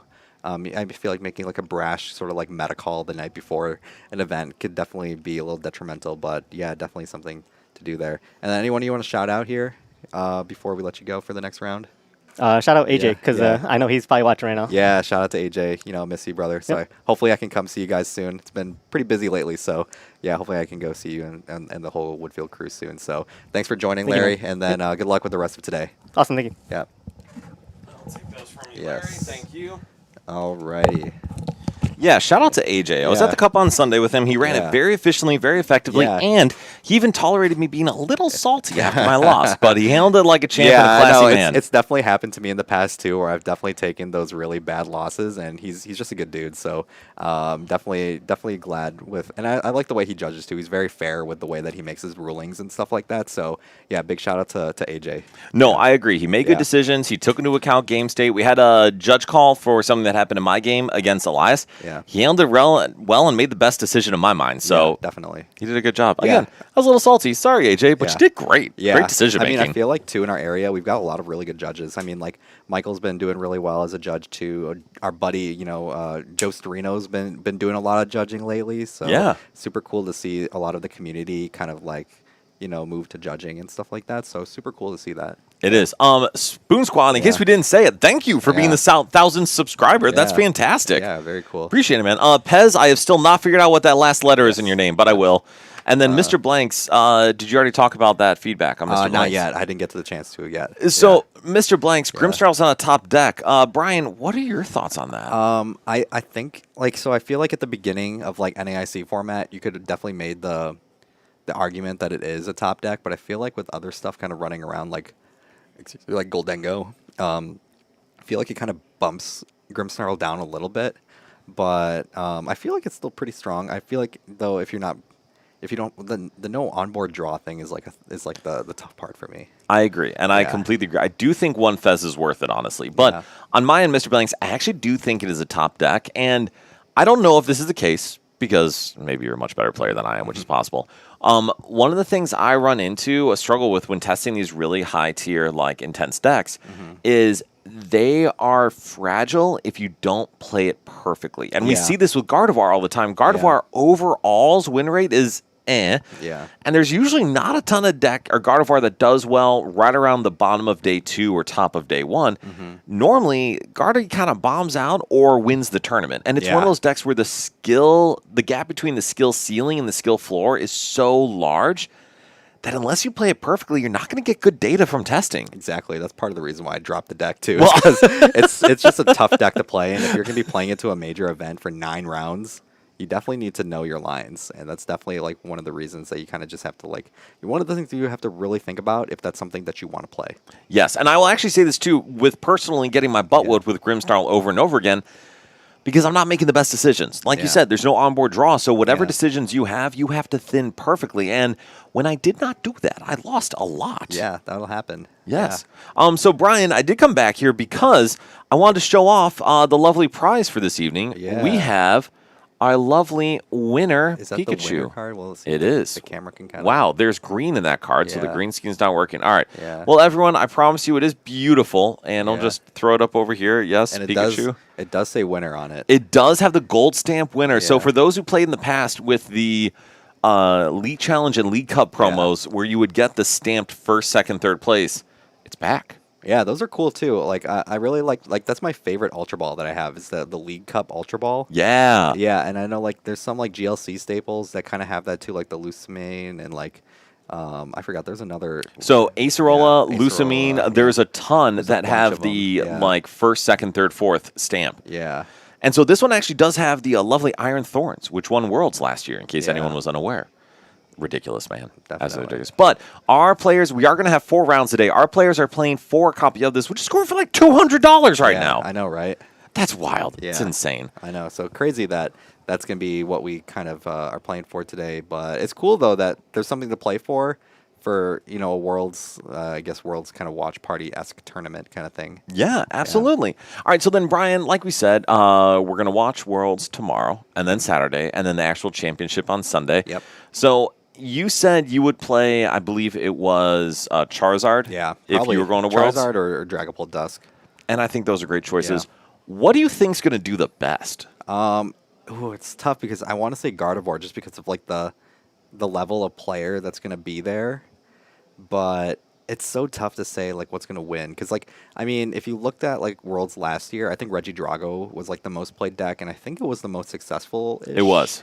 Deck. So I feel like when you kind of like put those kind of things together, where it's like, oh, the top 1% of players are at this tournament, and like this is what de facto best deck in format is in Gardevoir. Like you can't really deny it that could be like the most successful deck of the entire tournament. So, and I actually will say a hot take on my end. Yeah. I don't think it'll be Guardy because Yeah. that skill gap is so important for the deck. But Yeah. the skill gap between like Bradner and me is pretty high. But the Yeah. skill gap between Bradner and Davidson, Rahul, and a Yeah. large portion of Worlds is a lot smaller. So I think the skill difference y'all see on stream with the top players playing this, you're not going to see that same skill gap at Worlds because everyone there is inherently better since they were able to qualify. Yeah, exactly. So I think that's also what makes the World Championship such a fun event to watch is that, I mean, every round gets streamed. Yeah. And you're watching like the best of the best kind of play it out. And, you know, they're playing their decks the most optimally they can and all that stuff. So it's pretty much just up to like the small, like minute, like little decision making that really Yes. changes the game.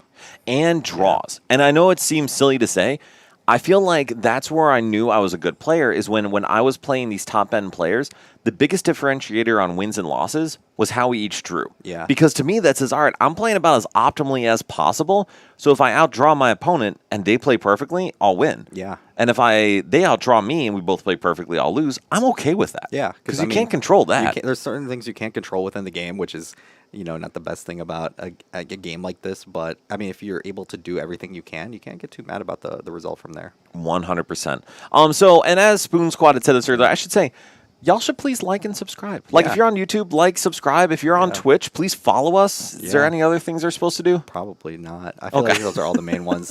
It's like as long as you're like following, subscribing to where it's like it's notifying you when we go live, that's probably the best one to do. Yes. Yeah, just so it lets you guys know when we start, so you can kind of hang out with us the entire time here and stuff Yeah. like that. There's a lot of you guys watching today, so super glad that you are all here.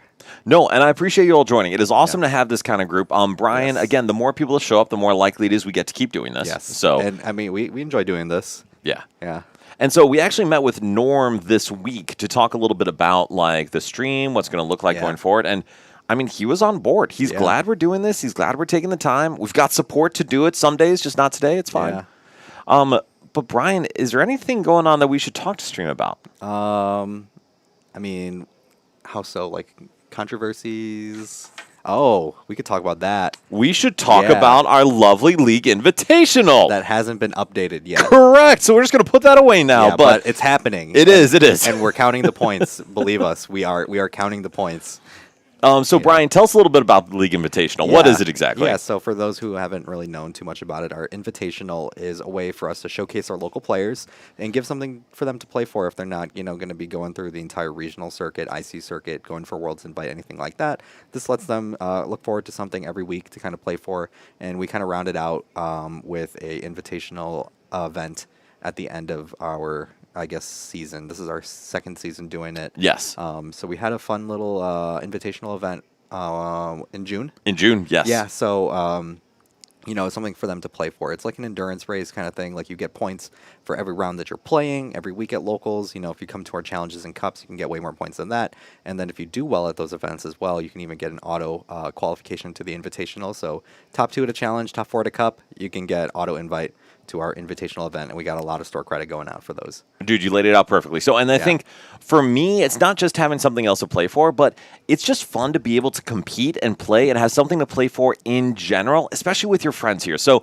the last time we did it over about 8 weeks, we had 125 different players come participate at one point or another. Which is crazy because like our like total like locals like like amount of people coming in, it was huge, and we were getting a lot of new faces in all the time. So super cool that we're kind of building this community doing this too. So that's it's something that we really are proud of doing at the store. 100%. And so we've got 31 players today, which is awesome, and we're trying to continue to grow it. And so the point of the league is to grow the league, to build a community, and also to give something for local players to play for. Like you said, Brian, if they can't travel to Pittsburgh, LEIC, EUIC. So the other part of this is we are going to have, like you said, Brian, some pretty good store credit payout. We also had a beautiful trophy that we give away for the first league invitational to the winner. We'll have something similar for this one, and we are going to try to do this twice a year. So we will have our Winter Invitational now with the tournament in December, and then we will have a spring one the next season with our Invitational in June. So when I say we will have that, that's assuming enough people want to do this. And so far, we've got a good number of people who want to do it. Definitely. So far, a lot of people have been really excited for it.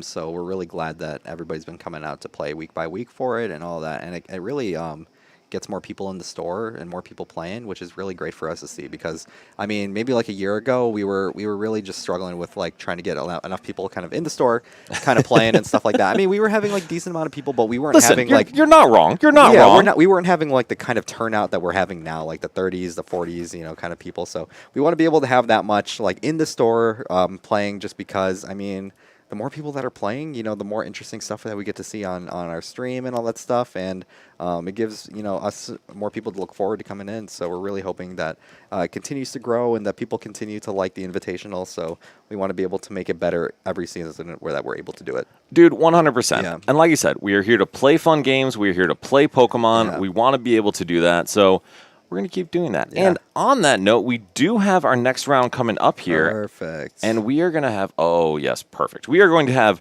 Rafal, fun. our local team member, who is, do you know what Rafal is playing today? I have no idea. He played Eevee Box last week. Sounds good. Maybe he'll play that this week. We will Unless find out. I don't think he was talking about playing anything different in the group chat. I don't believe so. And we will have him against Elias, who he's most likely playing Gardevoir. I would assume so. Yeah, so that'll be a cool, interesting matchup if it is Eevee Box versus Guardy, just because that's been a matchup of contention to kind of talk about. It's like part of the reason why people say like they don't want to play Eevee Box is because Gardevoir historically has been a bad matchup for it. But at the same time, Sylveon is really good into Gardevoir, so... Sylveon is. So Sylveon's really good. Flareon's attack is fine. Leafeon allows you to heal damage and take knockouts on any 2 prize attackers. Like, it's got a lot of great pieces. The issue is that Guardy can usually pick it apart, which is problematic. Yeah, and definitely trades a lot better as well, so... Yes. Definitely one of those things to kind of think about here. So we'll kind of see what they are going for here. This is going to be our definitive way of finding out what they are playing, and it looks like this is an Eevee Box from Rafal. Yes, because we see the Psychic and the Grass, and that's usually a combination that's either only an Ogerpon or Eevee Box. Eevee Box, yeah, exactly. I really doubt that Rafal is playing the Kev Ogre Box. I mean, to be fair, the Kev Ogre Box is really cool, so it wouldn't really surprise cool. me. Yeah, it wouldn't surprise me at all either, but it looks like we're just going to see... I wanted to see... Yeah, this is probably the right way to do it. Yeah, we play the fan call first before we play the nest ball, and we kind of grab everything we need here, so... And I think this is a great opportunity to prize check. Wait, are we playing Ogre Box? This looks like Ogre Box. I think we're playing we Ogre are Box. playing Ogre Box. Oh, wait, this might be Terra Box, actually. I think it is actually true classic Terra Box. So, Yeah. Brian, while Rafal does his search here, what is the difference between Ogre Box and Terra Box? Yeah, I feel like Ogre Box will use other attackers, such as, like, Pikachu EX and, other, attackers like that. While the Ogre Box is, more so just Ogerpons. And I think that's reasonable. So we do see the Ditto into the Teal Mask Ogerpon. We see the attachment to Teal Mask Ogerpon. And now we go into Elias's turn. And Brian, talk us through Elias's turn, and then I'll chime in with some hopefully value add here. Yeah, definitely. So Elias's hand isn't looking too great right now. Looking like we're taking out the Drifloon and the Pheasantipity, probably just to grab Ralts here. But what he wants to see here is multiple Ralts go onto the board, just because of this inevitable attack from the Water Ogerpon. So that's what we're hoping to see here. Rob's kind of showing off some... Oh, I think he's starting to play. He's been starting to play Magic lately, so I think he's starting to get some cards here. So the Artisan's going to come down here, and the Artisan is probably going to grab... Ooh, Monkey Dory here. And Monkey Dory, I think, is a good grab just to have it available. I probably wanted to see third Ralts if third Ralts is available. And so I would agree with that. The other issue... There we go. we do see third Ralts, and Brian... I agree. I think that's absolutely the right choice because that torrential pump is such a threat. Yeah, definitely. I mean, if you have the option and the ability to go 3 Ralts, you got to go 3 Ralts here. But I know because I played this matchup my round 1 in Milwaukee, and I got rolled because there were no instances of me being able to get 3 Ralts on the board. And that is a problem. But Elias being able to research after getting 3 Ralts out, that is Yeah, huge. perfect. So yeah, we got some stuff to kind of work around now, and looks like we can get an energy into play here, and hopefully we can start doing a little bit more. So ooh, we're going to go for the slap for 30 damage. So I had, oh my goodness, the top deck Crispin. Oh man, Ralph's gonna be cooking here. So I think he is. So the one thing I would say is, I think I would have liked to see Elias use the Artisan after the research, because Yeah. if he did draw a Ralts, it would be really good to be able to get out something else Yeah. to play around Iron Bundle or something similar. Yeah, definitely. So I'm wondering if he's gonna go for like a boss crystal kind of play here. I don't mind that if Crystal's Yeah. available, because is Elias going to be able to easily respond here? Yeah, I don't know. That's my thing, because I feel like if you're able to go for the boss play, like you can just take 2 of the Ralts out. That would seem like a pretty decent play. The crystal is there, so he can do it as long as he has another energy in hand. So how does Rafal get punished by this? Because, I mean, to me, on my end, I see the punish from this coming by Elias being able to just go in with a Gardevoir EX and take a knockout. Yeah. Or if we can go in with something like a Gust Up, Noctowl, and Snipe or something similar. But we see the Pikachu come down, and Yeah. I think that's a really good inclusion here, because Yeah. you can reach Guardy. Yeah, definitely. I think that's part of the reason why we do it, is so we can reach onto the Gardevoir EX, just because it can be a little bit harder to kind of, get that really tall knockout playing the Terra Box. But it seems like we've got everything we kind of need here. And just knocking out the Scream Yeah. Tail, saying, you know what, I'll just take 2 prizes here. That should be enough. Yeah. We've got Pika down. We've got the Water or Wellspring Mass down. Yeah. And now going into Elias's turn, do we have a response? Yeah, so I think we gotta try to see if we can get some sort of. I mean, Arvin can grab Rare Candy. We can go Rare Candy Guardy here, so Which at is least pretty good. That is pretty good here. I think we kind of have to do it here, just because we need to be able to have something survive. Yes. Yeah, so that's one of the big parts here. Ooh, Ultra Ball's pretty good. We do already have the Guardian hand. Yeah. Monkey Dory coming down is good. Yeah. And we can use that Ultra Ball to get more energy in the discard, Yeah, because that's what I was gonna say too. Because if we're gonna be able to get more energy into the discard here, we can at least take a knockout onto this Wellspring Mask Ogerpon, and that can even things up. I think that's a big deal, because Rafal has such an aggressive deck that we really need to keep up if we're Elias. Now, granted, Guardy's incredible at comebacks, but that only stretches so far. Yeah, definitely. I feel like that's also one of the reasons why Rolf decided to put the Pika down so early, is so that he can respond to that once this Gardevoir inevitably comes in to knock out the Wellspring Mask Ogerpon, if that's the route that he decides to go for.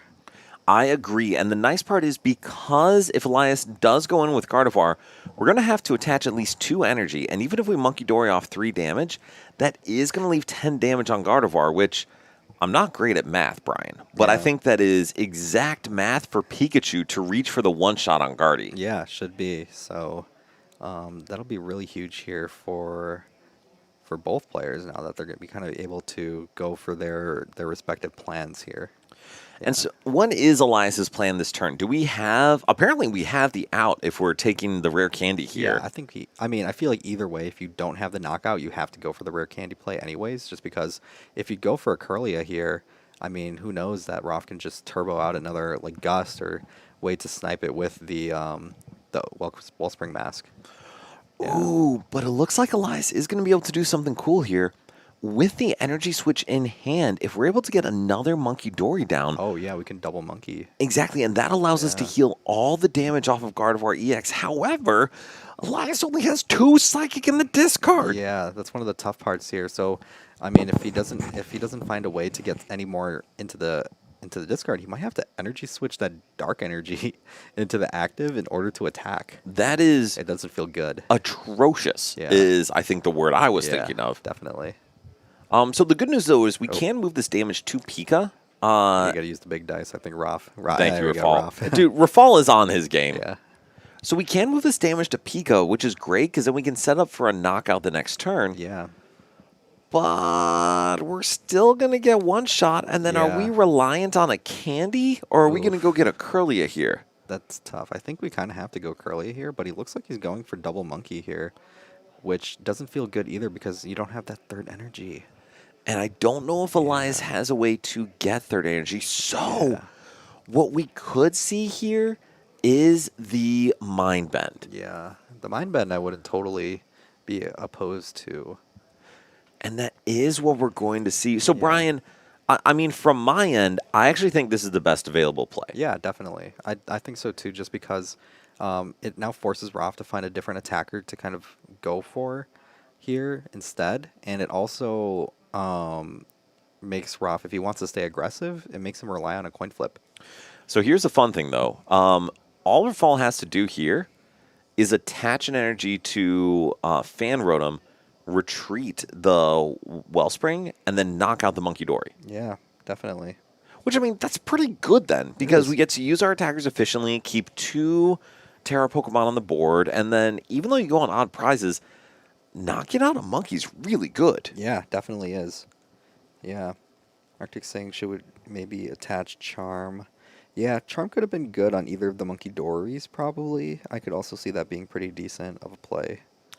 I don't think that's bad at all, especially because it would keep Monkey out of Fan Rotom range. But to be honest, Brian, I don't know if either of them see the Fan Rotom play. Yeah, I don't know either. I would hope Roth would know, because he's definitely done well with this deck before.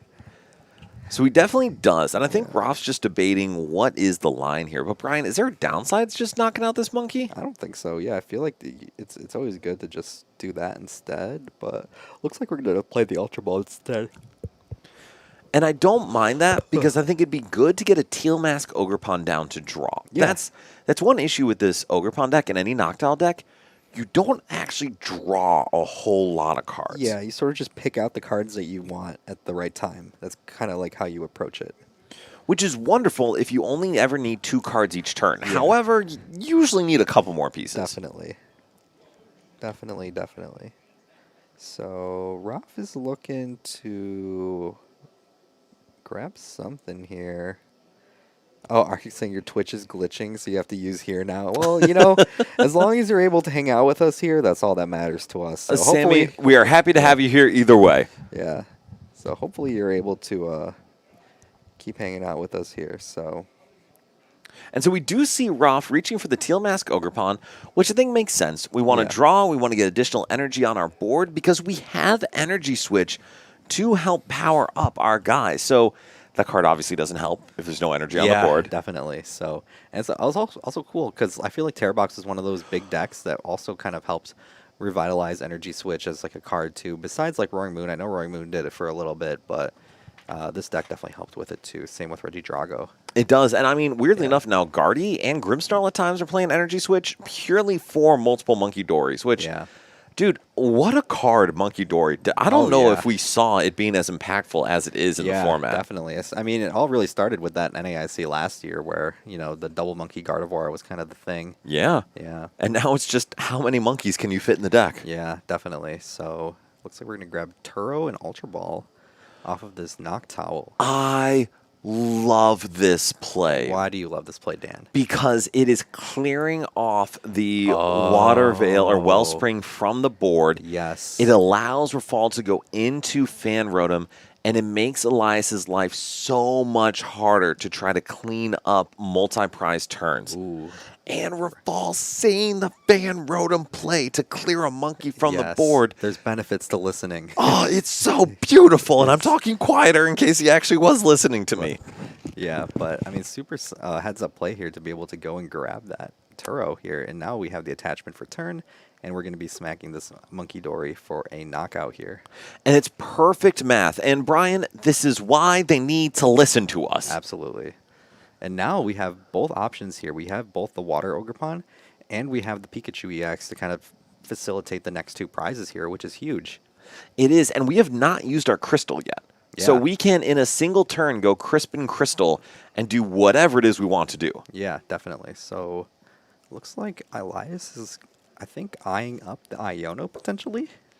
That could be a thing, too, that could kind of help slow down Rafal a little bit because, I mean, he's really been cooking the last couple turns. He has, and that Iono does not seem bad because there's only one Hoot Hoot on the board. Yeah, definitely. And so if Elias can knock out that Hoot Hoot and put Rafal to a low hand size, it would make it very hard for him to bounce back. Yeah, definitely. So we're going to be seeing that Iono go down. Raf will be going down to 4 prizes. Elias is still at 6, but, you know, with Gardevoir... Oh, wait, he's got 3 now. Yeah, He has 3. He has 3. Yeah. Numbers are hard, guys. Yes. But, I mean, still a pretty solid hand here for Rafal. I mean, he's going to be able to grab Noctowl again if needed and all that. And so Elias is able to find another Monkey Dory, which is great. I don't actually see any Psychic Energy in hand. Yeah. I mean, we have Earthen Vessel now, which helps. It does. I don't know if we have a way to discard the energy after we get it out with Earthen Vessel. Yeah, but I think part of it, though, that is good is at least we can get maybe another Dark. And that could also help too. It can. So I think we still need a way to We have Ultra discard. Ball. Oh, okay, perfect, Yeah, perfect. So perfect. we are gaming here, people. Yes, we are. So, taking the boss out of here, grabbing the Scream Tail, and this could be good too because now the Scream Tail could potentially hunt down something as well. So we'll see.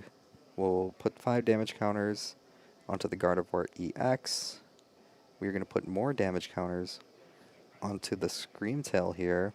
We're going to probably see the Monkey Dory damage get moved around soon here. Yes. And I'm thinking that it's going to go down onto the Fan Rotom. We're going to go for the Counter Catcher play onto the Noctowl to keep something into the active. This is good. And I think we're actually going to knock out the Fan Rotom. Yeah. And also knock out the Hoot Hoot. What a turn Yeah. for Elias. Yeah, super heads up play for him just because now we have no way for a retreat to kind of happen here. And now Raf's board is a little bit... It's not as good as it was last turn. I think bad is the word bad. you're looking for, Brian, because it Yeah. is quite bad. Definitely. Now, granted, we did get the Nest Ball for Fezandipity, so we are going to be able to draw some more cards with Fez. We have Crispin, but kind of Yeah. like you said, Brian, there's no clear way how to get this Noctowl out of the active. Yeah, I mean, we could use Night Stretcher to get a basic energy out of there to kind of facilitate that, but finding like the reliable attacker to kind of use is the tough part here. Yeah. It is. So the advantage that Rafal has is he still has time. Yes. With the Screamtail on the board, with Fezandipity on the board, it's not going to be terribly hard for him to clean up some prizes here. Yeah, definitely. So, I mean, the Fez here can also determine a lot about how he approaches the rest of his game plan here for the turn. Like, he could also just Fez into, like, the greatest cards ever, and he can, you know, perform another 2-prize turn here. Yes. But at the same time, if he's able to, like, Fez into something that can get him another, like, Assault Landing knockout with Fan Rotom, that could also be pretty solid, too. So, there's definitely ways around this. So the nice part is he already has the Assault Landing knockout if he Yeah, wants. With yeah. Night Stretcher Crispin, Yeah. we can just accelerate to the Noctowl and then go to the Fan Rotom, but that does not put him in a great place for the next play. Yeah, so it looks like he's just going to play the Crispin first, which is fine. I think it's an interesting play to kind of start with first. But looks like we're going to... Oh. So did y'all know you can attack with Noctowl? Yeah. What's the attack? Is it Speedwing? Speedwing. Speedwing, Speedwing does 60 damage for Just like 2 my boy, colorless. just like my boy Archeops. Is that the same attack? Yeah. God, hate that card. Hate that card. But no, so Noctowl can attack, do 60 damage, which with this 40 damage already on the Screamtail, like, that's a knockout. Yeah, definitely. So, interesting way. I know Raf has definitely been a person who knows what Pokemon he can attack with. Like when he had that top 32 run at, what was that, Baltimore last year? He was- Top 64 at Baltimore, rip bubble, but Oh, yeah. it was top 32 at Knoxville? Oh, no, I think he got 34th at that event. But he was talking about using Cruel Arrow as an attack. Yeah. And he said he used it multiple times during that run. Which makes sense. If Yeah. you can do it, you can clear threats off the board, especially for evolving basics. I know. So it's definitely an interesting way to kind of go about your game plan. But I mean, these attackers, they have attacks for a reason. If they're on the board, you can use them. And I think it's such an interesting way to use a single prize attacker here, because now, if Elias is going to knock out one of these EXs on the bench, he's going to have to work hard for it. Yeah, and he's going to have to put damage on a Gardevoir, stuff like that. So that Noctowl could actually do some damage the rest of this game. Yeah, definitely. So there's a lot that he can kind of do here, and he's going to be using that Speed Wing to take the knockout onto the Scream Tail, going down to 2 prizes. Elias still has 4. So going into his next turn here, promotes the Gardevoir EX first, has Double Monkey on the board. So there's a lot of things he can do this turn to hopefully find another multi-prize turn. But now, a big part too is with this is that he's able to use the Noctowl as... Rafal will be able to use the Noctowl as a pivot. He will. And so with the energy banked on the board, E-Switch is active too. So there are lines for Rafal. And we're going to be able to Teal Mask Ogerpon if we need. We have Mew. We have Pheasantipity. Yeah, so a lot of things we can kind of do here. So Elias is going to play Night Stretcher to grab that Screamtail again. And maybe this might just be a play to take out the Hoot Hoot again. I think it is. I absolutely think it is because that is Rafal's out to draw and play the game right now. Yep. So 20 damage is going to go onto the Screamtail here, or onto the Gardevoir EX, going into the Screamtail after that. And I'm wondering if we're just going to go put 2 damage counters again, or if we're going to go for more. Maybe put 160 on there, and then maybe go for the Mew. So I have a silly idea here, Brian. What's your silly idea, Dan? I think Elias is going to keep this Screamtail out of knockout range of this Noctowl. Because we are going to move 2 damage. Interesting. Onto the Hoot Hoot, and then Screamtail for 40. And then move the 2 off the Guardy, 2 off the Screamtail for 40, and say your Noctowl, hilariously, cannot knock out my Screamtail. Yeah, that could be a play. So now the risk is, if Rafal finds Crispin Crystal, he just wins. Yeah. Yeah, he just wins. That's true. Unless Elias has a counter catcher on the other Noctowl, which would just be fantastic. Yeah, but I feel like he had discarded a counter catcher already. I think he had, and he did get rid of his boss's orders. Plus, we've already Iono'd, so I'm curious to see what Elias does here. Yeah, I am too. I wonder what we're going to kind of go with here. So I think we're contemplating... Okay, so we're going to go for the 160 here, and I think we're going to move damage onto the Mew here and take the knockout on it. And I mean, I think that seems like a good play. Yeah, because I mean, it clears out all the damage on the Gardevoir anyways. So it's going to be able to take the or we put the... I guess he's got Bravery Charm. Oh, but he might be trying to look for a multi-prize turn here. And to be honest, I think that is a good decision. Knowing that Rafal is going to draw with Fez and Mew, Elias has to take 4 prizes. Whether he takes 2 this turn, 2 next turn, doesn't matter. He's just got to take 4. Yeah, and it's also putting Raf on a timer here. It is. Pretty much saying that you have to win this turn. And you have to win without drawing 3 from Pheasantipity. Yeah. So, I mean, he's kind of like gambling a little bit, like saying, like, you know, if you have Noctowl, you could probably win the game.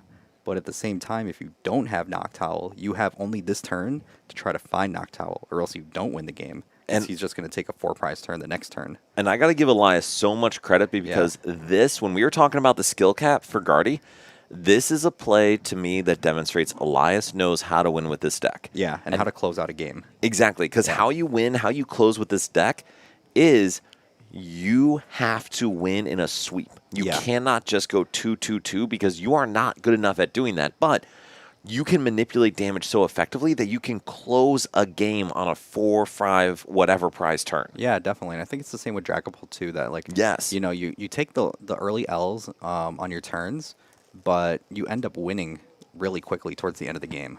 And I will say this every time. Dragapult, especially Dragapult Dusknoir, is a horrible deck until you win. Yeah. Guardy is a horrible deck until you win. Definitely agree. So we're going to play the Nest Ball here. That's probably going to grab the Ogerpon here. Yes. And then hopefully we're just going to see some more cards. I mean, there's not really much else that we can kind of do here. So we do have Mew to draw off Restart if we're able to thin our hand down. We do have Teal Dance, obviously, to draw cards. And then, kind of like you said, Brian, that's about it, unless we see an out to a Noctowl. Yeah, so I'm just wondering what some of the other counts are in the deck still with when it comes to stuff like E-Switch and all of that. So kind of wondering what our chances are of doing some of these other plays here. So, it looks like we're going to just manually attach here, and we're fully going in on this play here. So I think we go for, I think this is what we do. I think either is fine here, Mew or Teal Dance. Yeah. Oh, we have a boss. Yeah, so I'm thinking, if Ralph might think that he might play the boss here, but I don't think you do. I don't I think you just have to mute. You just have to restart for 2 and just hope you get all the stuff you need. because I think if you get an out to Noctowl off Mew, you don't want to boss. You Yeah. want to use Crispin Crystal. But Yeah. if you whiff off of Mew, it is absolutely okay to boss Fez. Yeah, that could also be something too. And So I think that's what he's thinking about doing though. But I feel like it's too early. I think you have to play the Mew first. and we do see the restart. Do Yeah. we see Ooh, a Ultra Noctowl? Ball. Do we see an Ultra Ball? Is Ultra that Ball. going to be it? Oh. Do we? You can see Elias react of Yeah. no. So now the question is: do we have 2 different types of basic energy and crystal in deck? Or we just E-Switch. have E-Switch. E-Switch Crystal is also great. And we Yeah. will see the knockout. Oh, Rafal Ralph is insane. takes the game by finding the Ultra Ball off of the Mew restart. Elias, honestly, Brian, played that perfectly. Yeah, it's kind of like what we were saying. I mean, if you play it to the best of your abilities, it kind of just comes down to your opponent's ability to draw cards. Right. So, I mean, he did it the best that he could. That's all we can ask for. I agree. So I'm Yeah. going to grab Rafal. Do you Yeah. mind, Brian, grabbing Rafal and I Yeah, can talk with him? absolutely. Because it'd be good Yeah. to do an interview. And also, for all of those who are watching, dude, thank you for joining. Yeah. It's amazing having you here. Absolutely. Please follow us on Twitch, like, subscribe on YouTube. I hate doing the content asking things, but I keep getting yelled at that I need to do that. So I'm doing the content asking things. Please do all the content things so we can hang out with you more. And then now we are going to have Rafal come join here. And then let's go to Booth. Yeah, there we go. Rafal, hello. We are working double duty here, and I will also get you to slide in there. Say it again. Bryce is at an event for Flesh and Blood, helping Nerd Rage sell cards. Oh. And I needed to mention that my admin skills are not great. So did I clear attack that ahead of time? No, not at all. It's fine. But Rafal, you smoked Elias on that last turn. Jesse, Yeah. thank you for joining us, my friend. Good to have you here. So, Rafal, what happened? I got the Noctowl. I don't know. I said this to every opponent I've played so far. I was talking to Ryan a couple days ago. Cyber, thank you for joining. Hello. So, like before locals last week, so I got reached out to by Shukri, who's Mo's brother, Yeah. Mo, one of our team members, who was like, "Hey, how are you feeling about Terrabox?" And I was like, "Dude, I haven't thought about Terrabox in like 3 months. Are you serious?" But then, like, I started to think, I was like, Shaman's not like really popular. Goldengo's not playing any outs to Pikachu. Like Cornerstone, you just keep bossing the Scizor and you just win the game. They're not playing the Dunsparce anymore, right? So I was like, wait, Terrabox sounds kind of good right now. So then, what I told Ryan was, I just want to Noctowl again just to feel something. So like last week at locals, I didn't have time to build Terrabox. I played EVs. It was kind of messy. Ryan did really well with Terrabox, and then he won a cup with Terrabox, and I'm like, wait Yes. a minute, Terrabox is kind of seeming pretty decent right now. And Guardy's like the really big, like bad matchup, which like it's not bad. It's just tough. It's awkward, and like if they play Shaman, it's like really rough. But yeah, I mean, I haven't played Grimmsnarl. I've been playing Grimmsnarl. I haven't played Terrabox in a while. I needed Eevee last week to kind of get me back into the Noctowl zone, but so last week I played pretty stinky, but today It's a gateway deck. I get it. Yeah, today I'm playing pretty clean.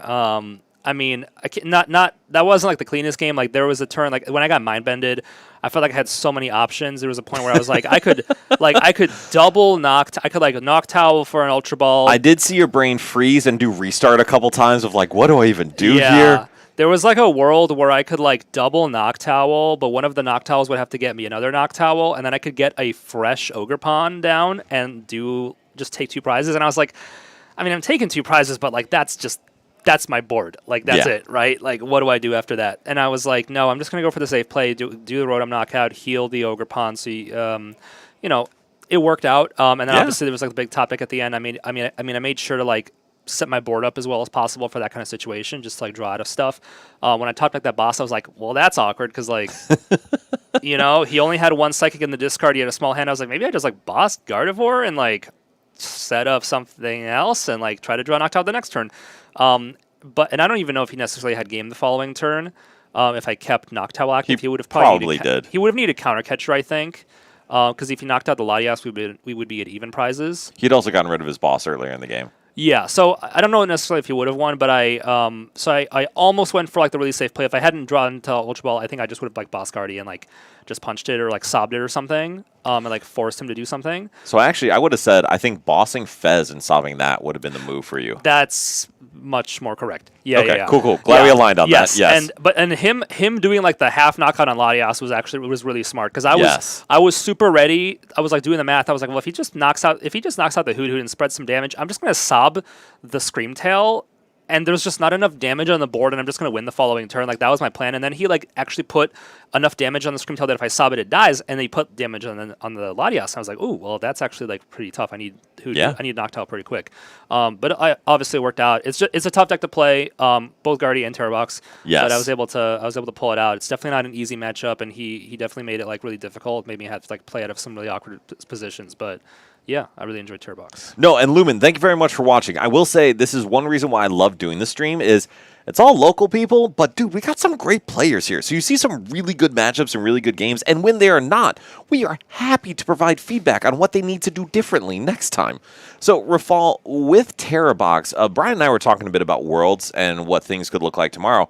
Is Terrorbox like a reasonable play for someone who's stressing and decided to come to us for some reason to pick? I don't know. It's tough because I feel like good players. I feel like Grimmsnarl's slightly on the decline a little bit from what I've just seen people saying online. So it feels like the big three decks for like good players are Dengo, which like Azul today made a video and he was like, I'm playing Dengo at Worlds, which like he did the same thing with Grimmsnarl before NAIC.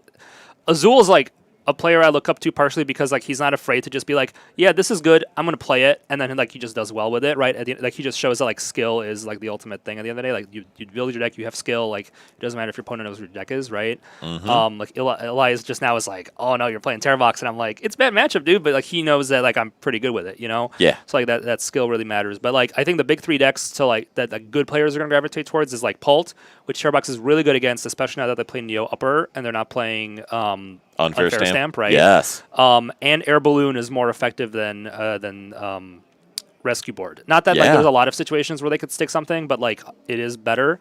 So like that's a good matchup. Dengo feels really good. But Guardy, the thing is like Guardy's like it's unfavored. And then against a World's Caliber Guardy player, it's like definitely really unfavored. So that's the thing. It's not just like Guardy's definitely like a tough matchup, and Guardy against Henry Chow or Isaiah Bradner or Michael Davidson is like a really tough matchup. So like it's just tough. And then like I said, if there's a Shaman in the deck, like it's just really rough because like you're never taking like that 2-prize lead early, which you really have to do because they can set up so many, like they can hit you for 190 and then take a knockout the following turn. Like they can get a lot of big like swing plays. And if you're not taking 2 prizes at a time, or at least starting the game off with 2 prizes, is really tough. So the Shaman could be an issue. And I will say I think that's one of the things you mentioned there is if they get the Shaman out, if they do this. And that's the thing I've run into Guardy with all the time is it's, again, I mentioned before, like Dragapult, Guardy, Grimmsnarl, turns 1 through 3, their deck sucks. Like it's just a bad deck. Not Grimmsnarl. Grimmsnarl is a better early game.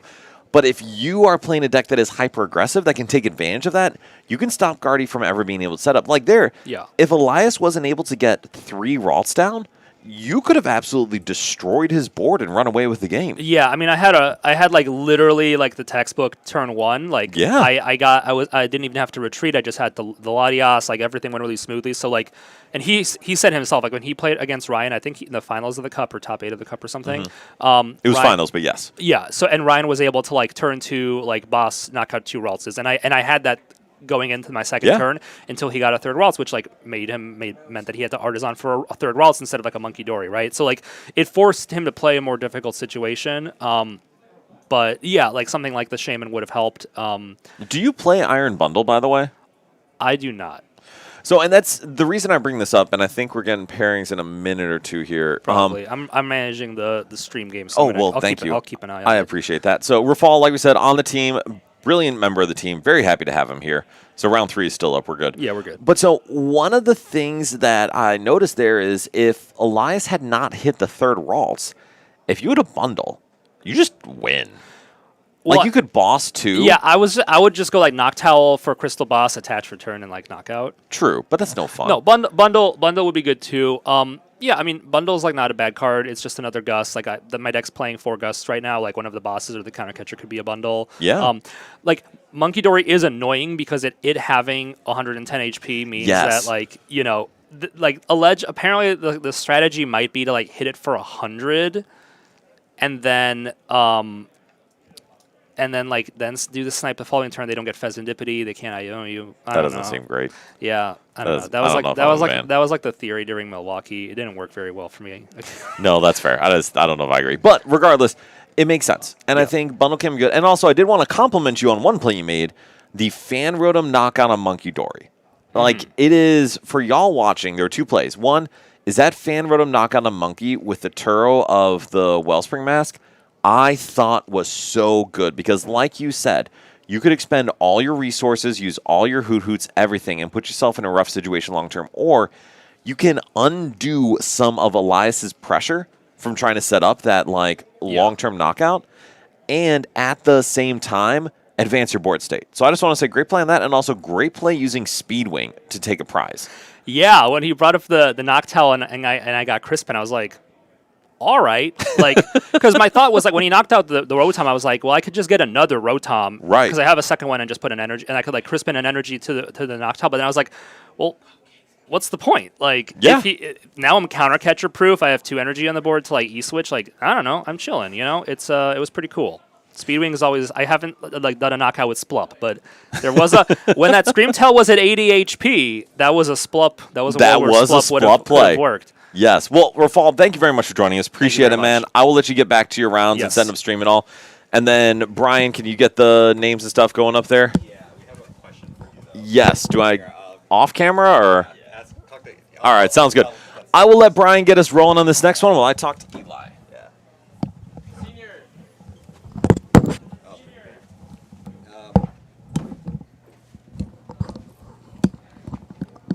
All right. So that was a cool game that we just saw. We're gonna get set up for the last round here. So we're gonna try to figure out who we're gonna put on the stream here, and then kind of do that. Yeah. Yeah.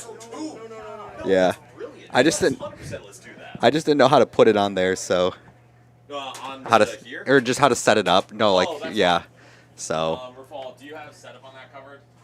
Never mind, I can do that. Yeah. Brian, Yeah, I'll keep going. we're actually Or do you want me to do something else? all Yeah. Can you just have them set up in a way that looks pretty? Yes. Let's set it up after the round. Yeah, We can do that. that's so fine. I'll get this set up for now. Yeah, that's fine. Yeah. Also, Jace, hi. Yes. Oh, Ty. What's going on? Thanks for joining us today. Ty, hello. Thank you Yes. very much for joining. Guys, listen. Yeah. I'm good at talking. Now, the actual rest of this, not so great. So we're Yeah. going to try to figure it out. I know it's kind of it can get a little dicey the way we do things sometimes. So we try to make it as organized as we can.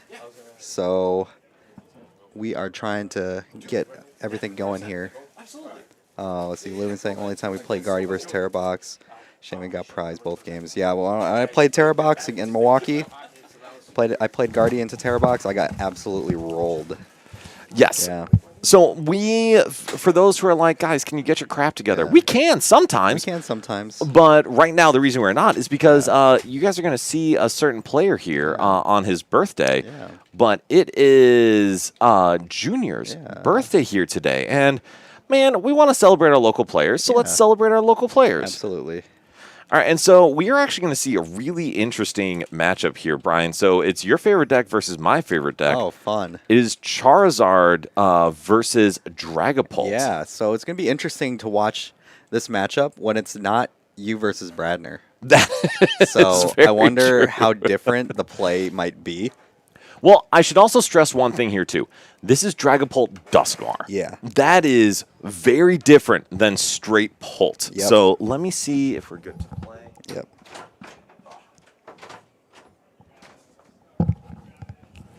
Or just maybe like, yeah. You can start! All right. Well, listen, as much as I also love this place, we do have one flaw. Our door is terrible. Yeah, the But- door, and then the toilet in the back also doesn't work either. Listen, but you guys don't need to see behind the Yeah. curtain. Regardless, we have a really good game coming up Yeah. here. So we have Dragapult versus Charizard. And Brian, talk us through these turns. Yell at me when you need input. yeah, for sure. So Looks like Matt's going first here, which honestly isn't the most ideal thing for this deck because usually you want to go second, but being able to start with Duskull is really good here, and getting two Dreepies on the bench is also super solid here as well. I know, like, obviously if you're able to start Badu here, that's obviously probably the most ideal way to start, but if you're not able to, I feel like if you're able to start Duskull instead, that could also be really good. I mean, I think starting Duskull is fine. I probably would still prefer to start a Dreepy or something like that, but if you don't play Candy anyway, it doesn't really matter because you're going to try to retreat into a Badu regardless. Yeah, definitely. Oh, they're doing And we are pausing here because it is Christian's birthday. So they put a little, they put some candles. You see the little candle by there? We do, and in case you can't hear, the entire store is wishing him a happy birthday. So wholesome. So we love it. Come on, guys. We love our locals. It's someone's birthday. How can we not do this? So how can we not? Everyone, please wish Christian a happy birthday while on stream. And if you see him on Twitter, Facebook, whatever, send him a happy birthday wishes. Dude, he's a good dude. Yeah. All right, so then, Brian, talk us through Christian's turn, talking about Pokemon again. What's the plan here? Yeah, so, I mean, this is probably the same list that he did to get second at our 1K Cup not too long ago. Yes. And I actually ended up playing his list pretty recently just to practice and stuff like that, but only able to get the Charmander off of this Artisan here. Hopefully he's able to get a little bit more, but it's not the worst thing in the world because there's no pressure to kind of get this to get knocked out right away. So he's fine with this start here, and he's probably just looking to see if he can get a Rare Candy Zard here the next turn Which or anything. He does have to be clear. Yes. And now, granted, you'd probably like a Rare Candy Pidgeot first, but this is still really good because he'll be able to apply pressure and also apply pressure to the Duskull, which is a much bigger deal than the Dreepy. Yeah, definitely. And I feel like, too, like when you have the option to take out the Duskull like really early in the game, I feel like that's the more optimal one to kind of take out. Just because, just because it is your damage modifier and it's what's allowing the Dragapult to attack so tall. It is, and like you said, it's the reach. Because Charizard, 330 HP, very, very hard to get over that amount. But, and we see the research for Matt. Oh, we are cruising here. Wait. Yeah. This is pretty decent. And then for Cord Burner, where can you find Christian's list? I'm trying to find his Twitter right now. His thing is Moshi_YBM, and it's on his Twitter there somewhere, so you can find it there. But Dan, what did you see in the hand that was making you react like that? So there was, if this was a 50 HP Pidgey, there was an opportunity for Matt to have game here. Unfortunately for Matt, it is a 60 HP Pidgey, so we cannot Dusclops the active Dragon Headbutt the Charmander. So there was a line, but didn't quite reach it. Yeah. All right, and so going back to the game, we still see the first Recon Directive for Matt. I mean, really just trying to find another Dracloak, right? Yeah, it really is. I think that's kind of what we're looking for here, but does this change anything if he just has the Dragapult here? But no. No, because we don't play Rare Candy, I believe, it's not as much of a threat, but I would love to see the Neo Uppy come down on the... Actually, I don't know if I'd want to see the Neo Uppy on the Cloak. Yeah, I don't think I want to either, because I feel like if whatever has the Neo Uppy is just going to get targeted. And so this is one of the reasons I'm a big advocate for Candy. With Pheasantipity down, with an energy on a Dreepy, there is a possibility for Matt to go into a Dragapult the next turn to attack. However, without that, without having a... oh my goodness! This is wild! Oh man, are we going for this? We are going to see a Petty Grudge knockout on the Pidgey. Oh man. What do you think of this play, Brian? I don't know actually, because I feel like... Ooh, unless... No, the second Duskull came down this turn. Okay. Yes. But yeah, I feel like this plays okay, but since, I mean, Christian's able to Rare Candy Zard anyways, so he's going to be back on even pricing anyways. So I actually don't mind. We see the very aggressive knockout by Matt. I actually don't mind this. I do think that it is perfectly fine to take this knockout here because There's no way to know that Yeah. Christian's hand is Candy Charizard Boss. Yeah, and then Mr. Low Elo Boy, hello. Thank you for joining the stream today.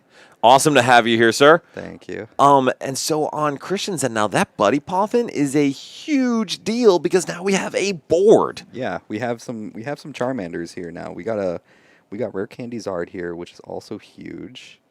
So we're going to be getting some energy onto the board, and we also have a boss in hand. So there's a lot of things we can kind of do with this boss. So what do you think is the target here, Brian? Because I know what I think it is. Yeah, so part of me thinks the right way.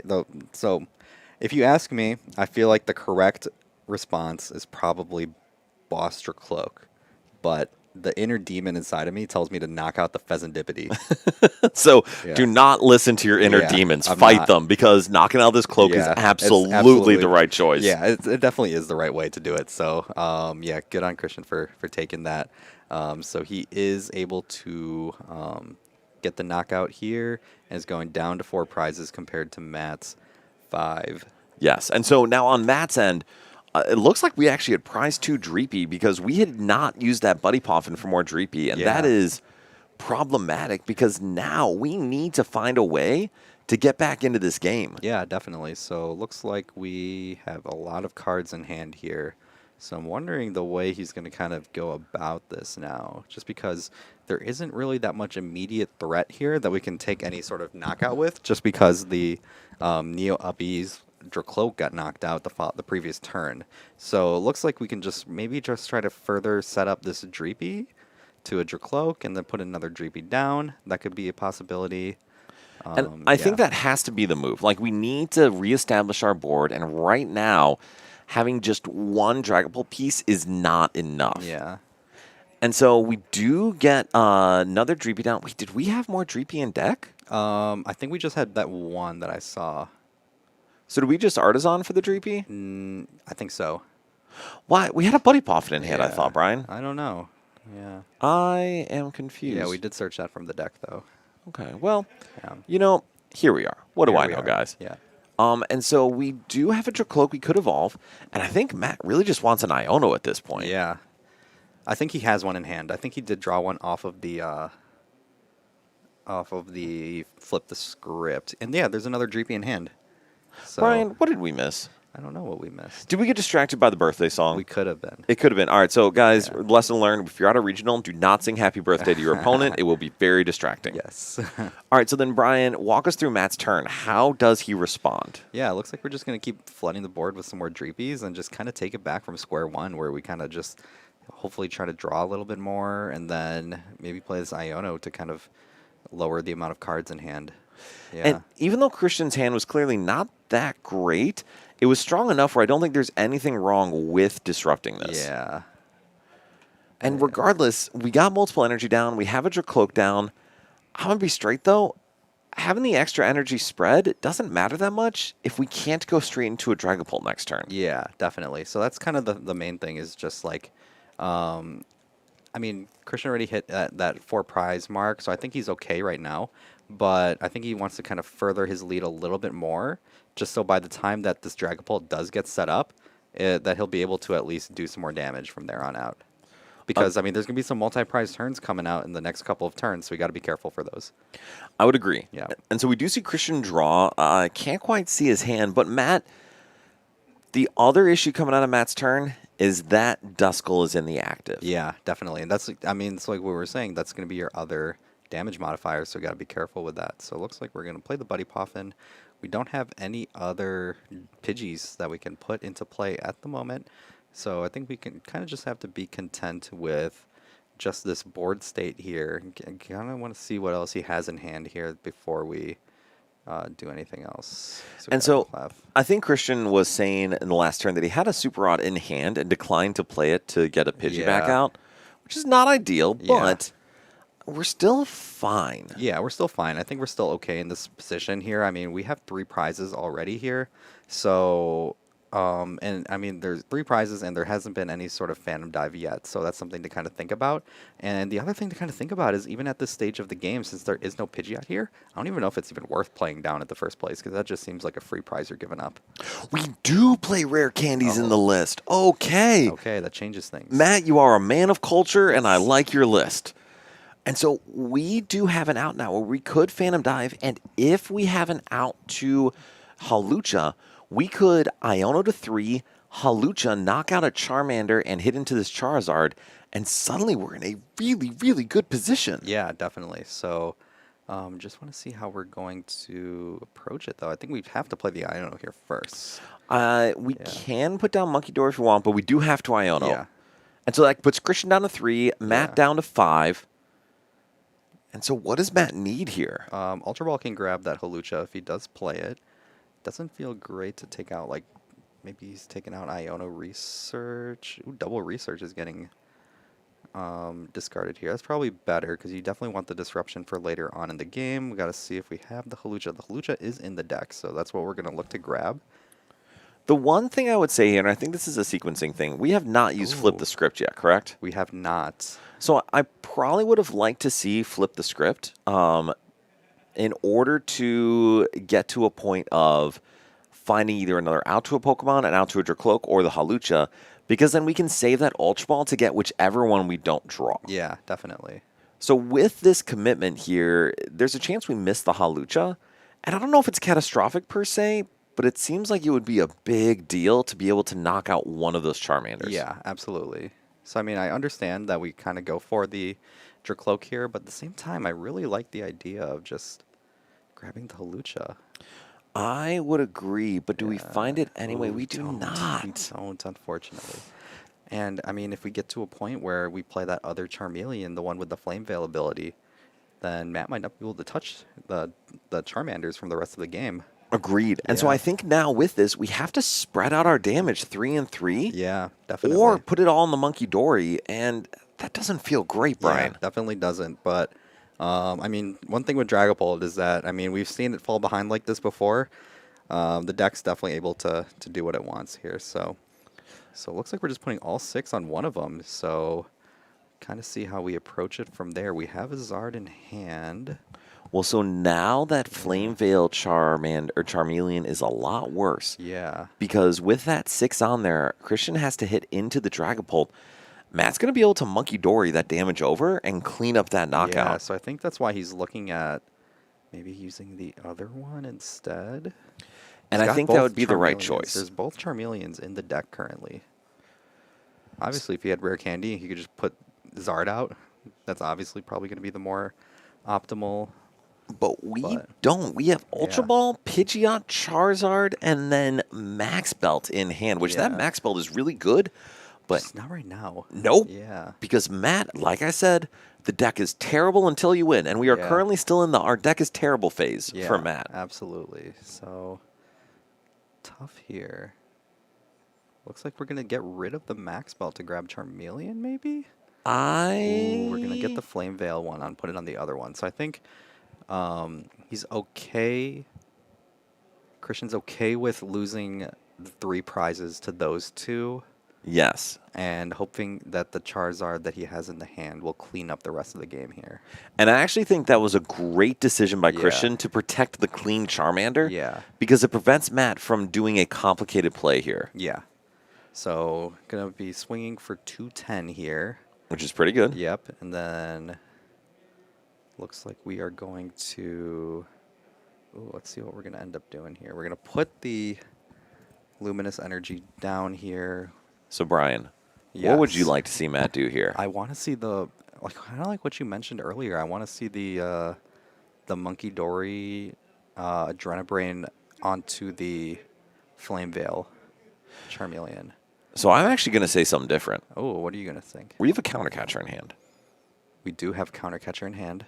What I would love to see is counter catcher Flame Veil, Hawlucha, Oh, take out the Charmander. and put 6 on Charizard. Ooh, yeah, that could be pretty good too. Because then we clear 2 of the Charizard pieces off the board, And we set up the Charizard for a knockout by damage spread if Christian Yeah. tries to do something like go into Bear or something else. Yeah. And TSMRTH, Matt was my round 1 opponent at EUIC this year. Super cool to see him on stream. Oh, cool. Cool to see you here with us on our stream as well. That's super cool that one of your opponents happens to just be on our stream. Brian, that was a Yeah. beautiful turnaround. Dang. Yeah, But yes, super cool. agreed. Thank you for joining us. And Yeah. dude, Matt's a great player. I'm telling y'all, I'm not just Yeah. hyping it up because I live here. We have a lot of really good players Yeah, here. we absolutely do. So we see a Dusclops and a Dragapult. We do. I don't know if the Dusclops really helps Doesn't here. really do much here unless he's looking to just discard it or he doesn't just want it towards the bottom of the deck or anything like that. Oh, so he We looks like just he's playing the research. research. All right, so Brian, help me Okay. with that. Why are we not knocking out the Flame Veil? Yeah. I don't know. Good question. I think Christian's looking at that and also asking Yeah. the same question of Yeah. why are we not knocking out the Yeah. Charmeleon? Okay, so we're going to play the Jamming Tower now.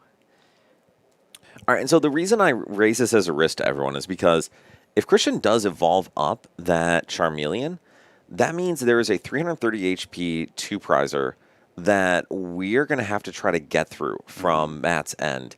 And that's going to put Matt down to 4 prizes, but we are not in a good space here. Yeah, and looks like we are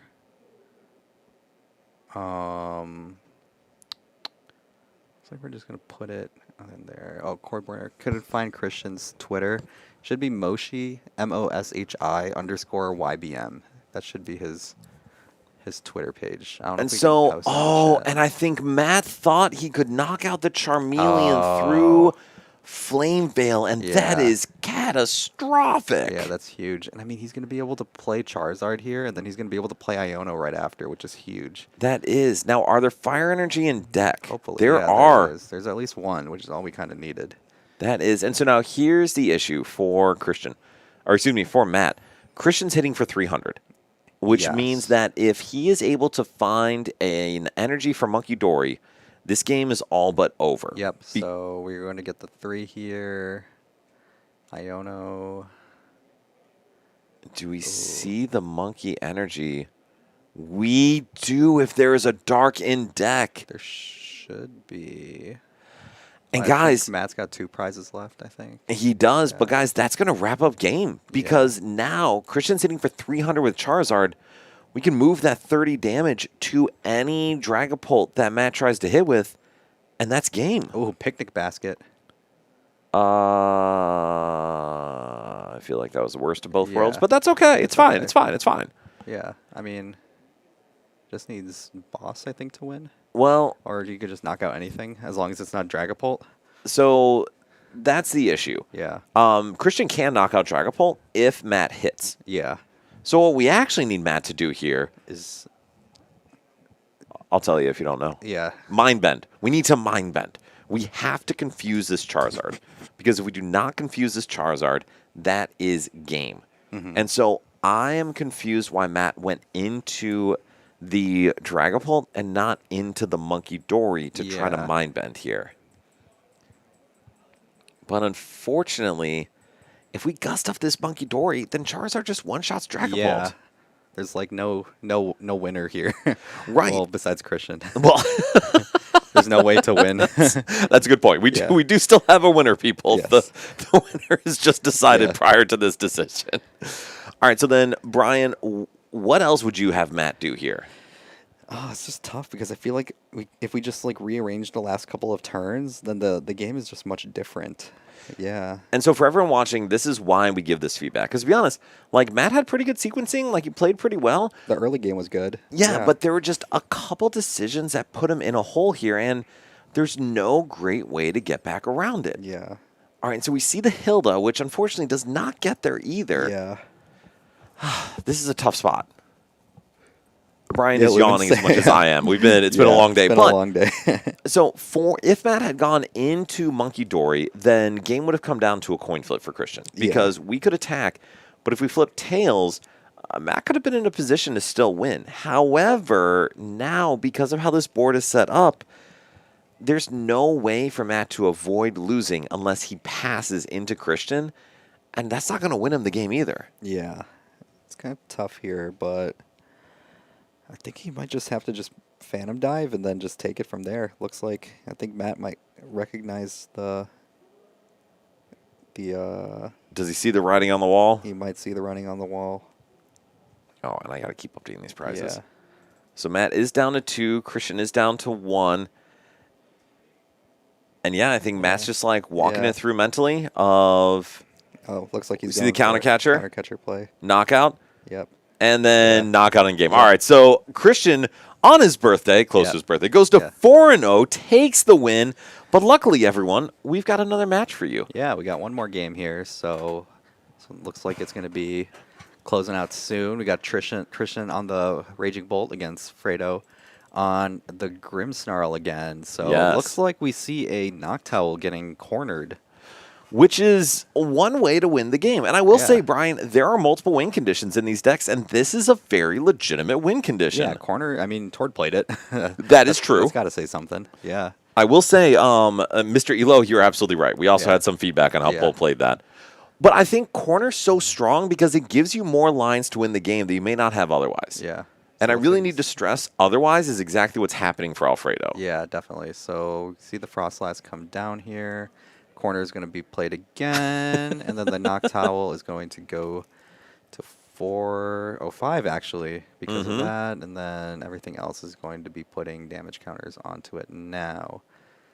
And so I see this is the line for Alfredo to win this game, is he's going to have to win in one 4-prize sweep, I believe. Yeah. And that is tricky, although is. definitely doable. Oh, absolutely is doable. So I mean, we're getting there with the fan room almost getting knocked out here. You know, the Noctowl's got some damage starting to stack up onto it, but we don't have any, you know, any Impidimps or any Grimmsnarl pieces on the board at the moment. So it's going to be a little tough to kind of get this setup going. And I think we need those because Yeah. we're not going to have enough time with the damage that Frostlass is placing to clean up this game purely through Monkey Dory. Yeah, so it's going to be another pass again on Tristan's side here. And everything gets damage. Yep. We're getting close to We knocking are. stuff out. We are getting close. So we'll see what Alfredo's going to be able to do here. We see another Frostlass come down, or go into the hand.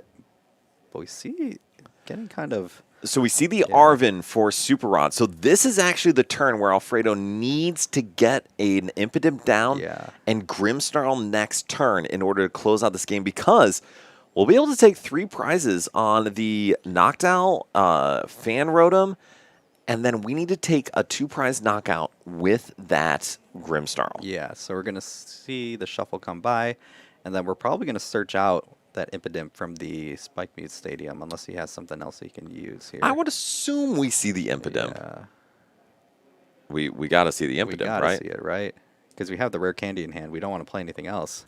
Okay, Yeah, there okay, we go. see the Spike Move. We're All going to be right, good. We're going to be cool. good. Okay, Brian, cool. they listened. They listened. Yes. All right, so then, Brian, what do you see? I think on Alfredo's end at this point, we need to move some monkey damage. Where is it going? So the monkey damage, I mean, it depends. Like, if he wants to get aggressive, I can see the monkey damage start getting moved over to stuff like the Rotom.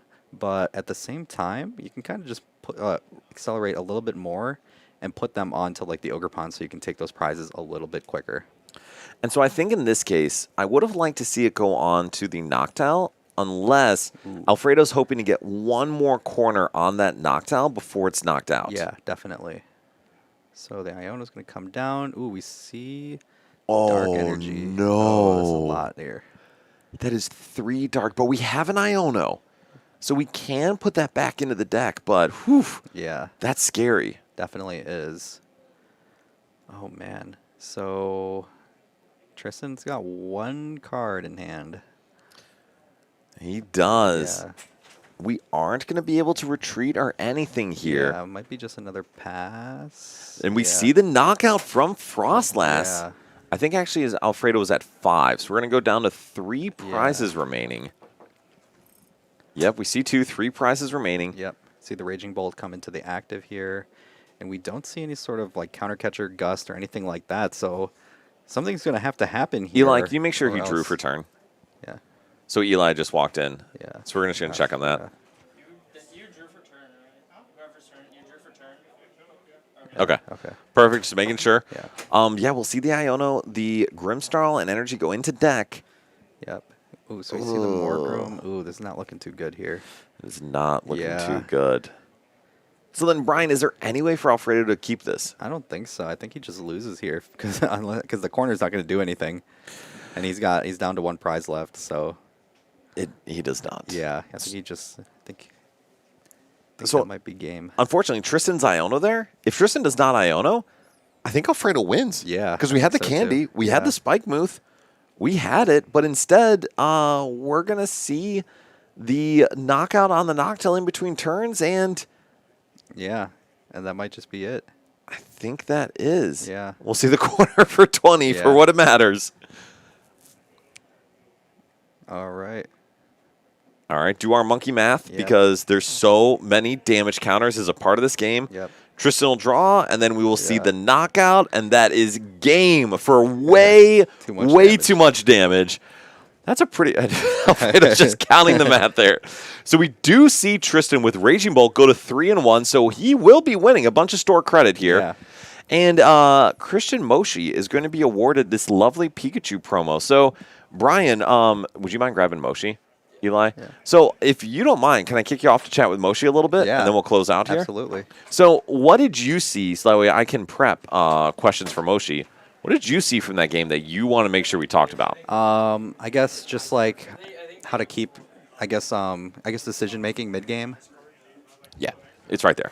Yeah. So, say that again, Brian. I guess like mid game decision making, stuff like that. What kind of goes into like the decisions that are being made. I guess how to beat the Dragapult matchup because it seems to be one of the harder ones. Can be. Yeah. I guess list composition. There's definitely a lot of people in the chat that were asking about his list anyways, so I can definitely answer some of those. At least the YouTube people were asking about his list, so Yeah. Yeah. 100%. Yeah. Rafal, can you grab him if he's not already coming? yeah. Moshi Jr. Yeah. I think Eli's grabbed him. But yes, so I agree. I think that's some of the big stuff is, and I'll actually just pop over there Yeah. now. But that's some of the big stuff is how do you win into those difficult matchups, especially those skill-intensive matchups? Because, I mean, these are not easy decks to play. Christian, how are you doing, sir? I am doing awesome. Good. Happy birthday, my friend. Thank you. It is Thank you. tomorrow, correct? It is tomorrow. yes. Perfect. Now everyone can steal your identity. You're welcome, guys. But Christian, tell us about that last game. I was really scared going into turn 2 because It's in my reasonable. in my head I was like his only line really is to go Dusclops to Pidgey and then Itchy Pollen, but he Pretty Grudged and I was like, okay, now I have Candy Zard and I can just do literally anything I wanted to. Yes. In my head I was like, I knew he was gonna Iona me, but I was like, do I just want to boss the Fez? But then I was like, no, he has the Neo up already on the board. I'm just going to kill the Neo up. So Brian and I were both talking about that, and Brian even said the demons inside him were telling him to Oh, yeah. boss the Fez. I was contemplating it so hard. Okay, perfect. But no, taking out that energy is a huge deal because we saw that Matt did play Rare Candy. Yeah. But a lot of those lists still are not. So being able to clear that energy from the board could set you really far ahead. Mm-hmm. So how have you liked the Charizard into Pulp matchup? This is my second time playing it. Sick. All right. My first time was at the 1K, faced Sky in top 4. You clearly won. I won game 3, yeah. Yes. Well, you also won one of game 1 and 2 as well. But okay, so then, like, what do you think of the matchup? It's very close.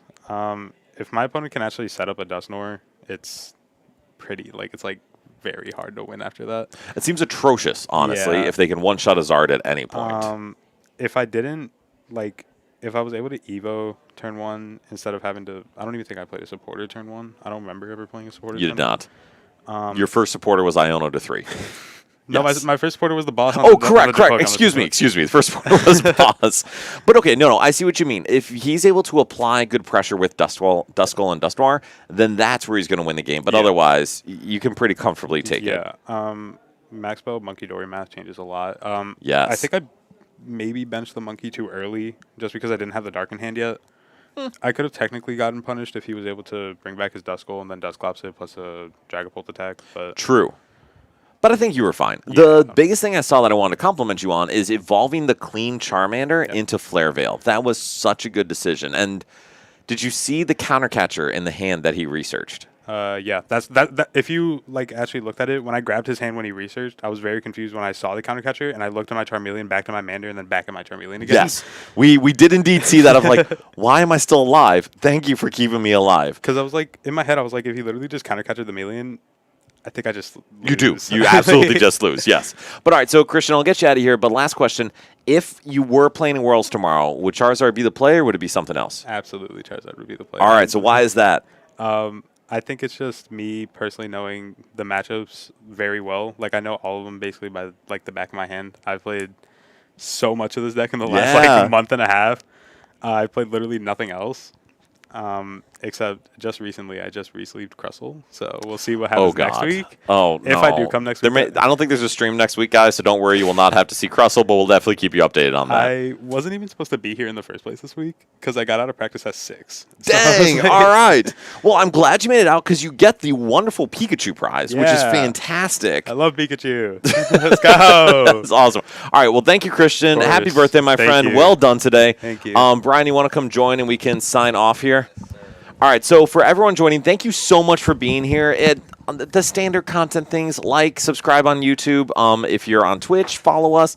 Also, let us know if there's stuff you like, dislike, stuff we can change to differently because we want to make this as good as we can. Yeah, definitely. We definitely want to tailor the experience for the viewers. So if Yeah. there are lists you guys want us to cover, people you kind of want to see, let us know. Yeah. JD, thank you so Yeah. much. Really appreciate that. But yeah, so on our end, then, thank you so much for being here. Like, we will have the standings for the League Invitationals in the next couple days here. We'll keep practicing for that, playing for that. Congratulations to Moshi winning the Pikachu. And Brian, I mean, good luck to everyone at Worlds tomorrow. Yeah, good luck to everyone at Worlds. Hope everybody who is competing is gonna, does as best as they can.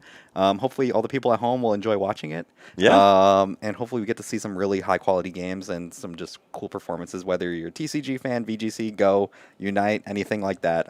They do a lot of work to put on an event like this. So hopefully, we get to see all of the rewards for that. Exactly. And good luck to Yeah. Mo. Hopefully, everything goes smoothly over Yeah. there. Good luck to Chicago players, Michael Davidson, the rest. Yeah. And yeah, we will talk to you guys soon. Next time here at Nerd Rage Gaming. And I'm going to go shut that all down because we are You have no breath. mom and pop shop right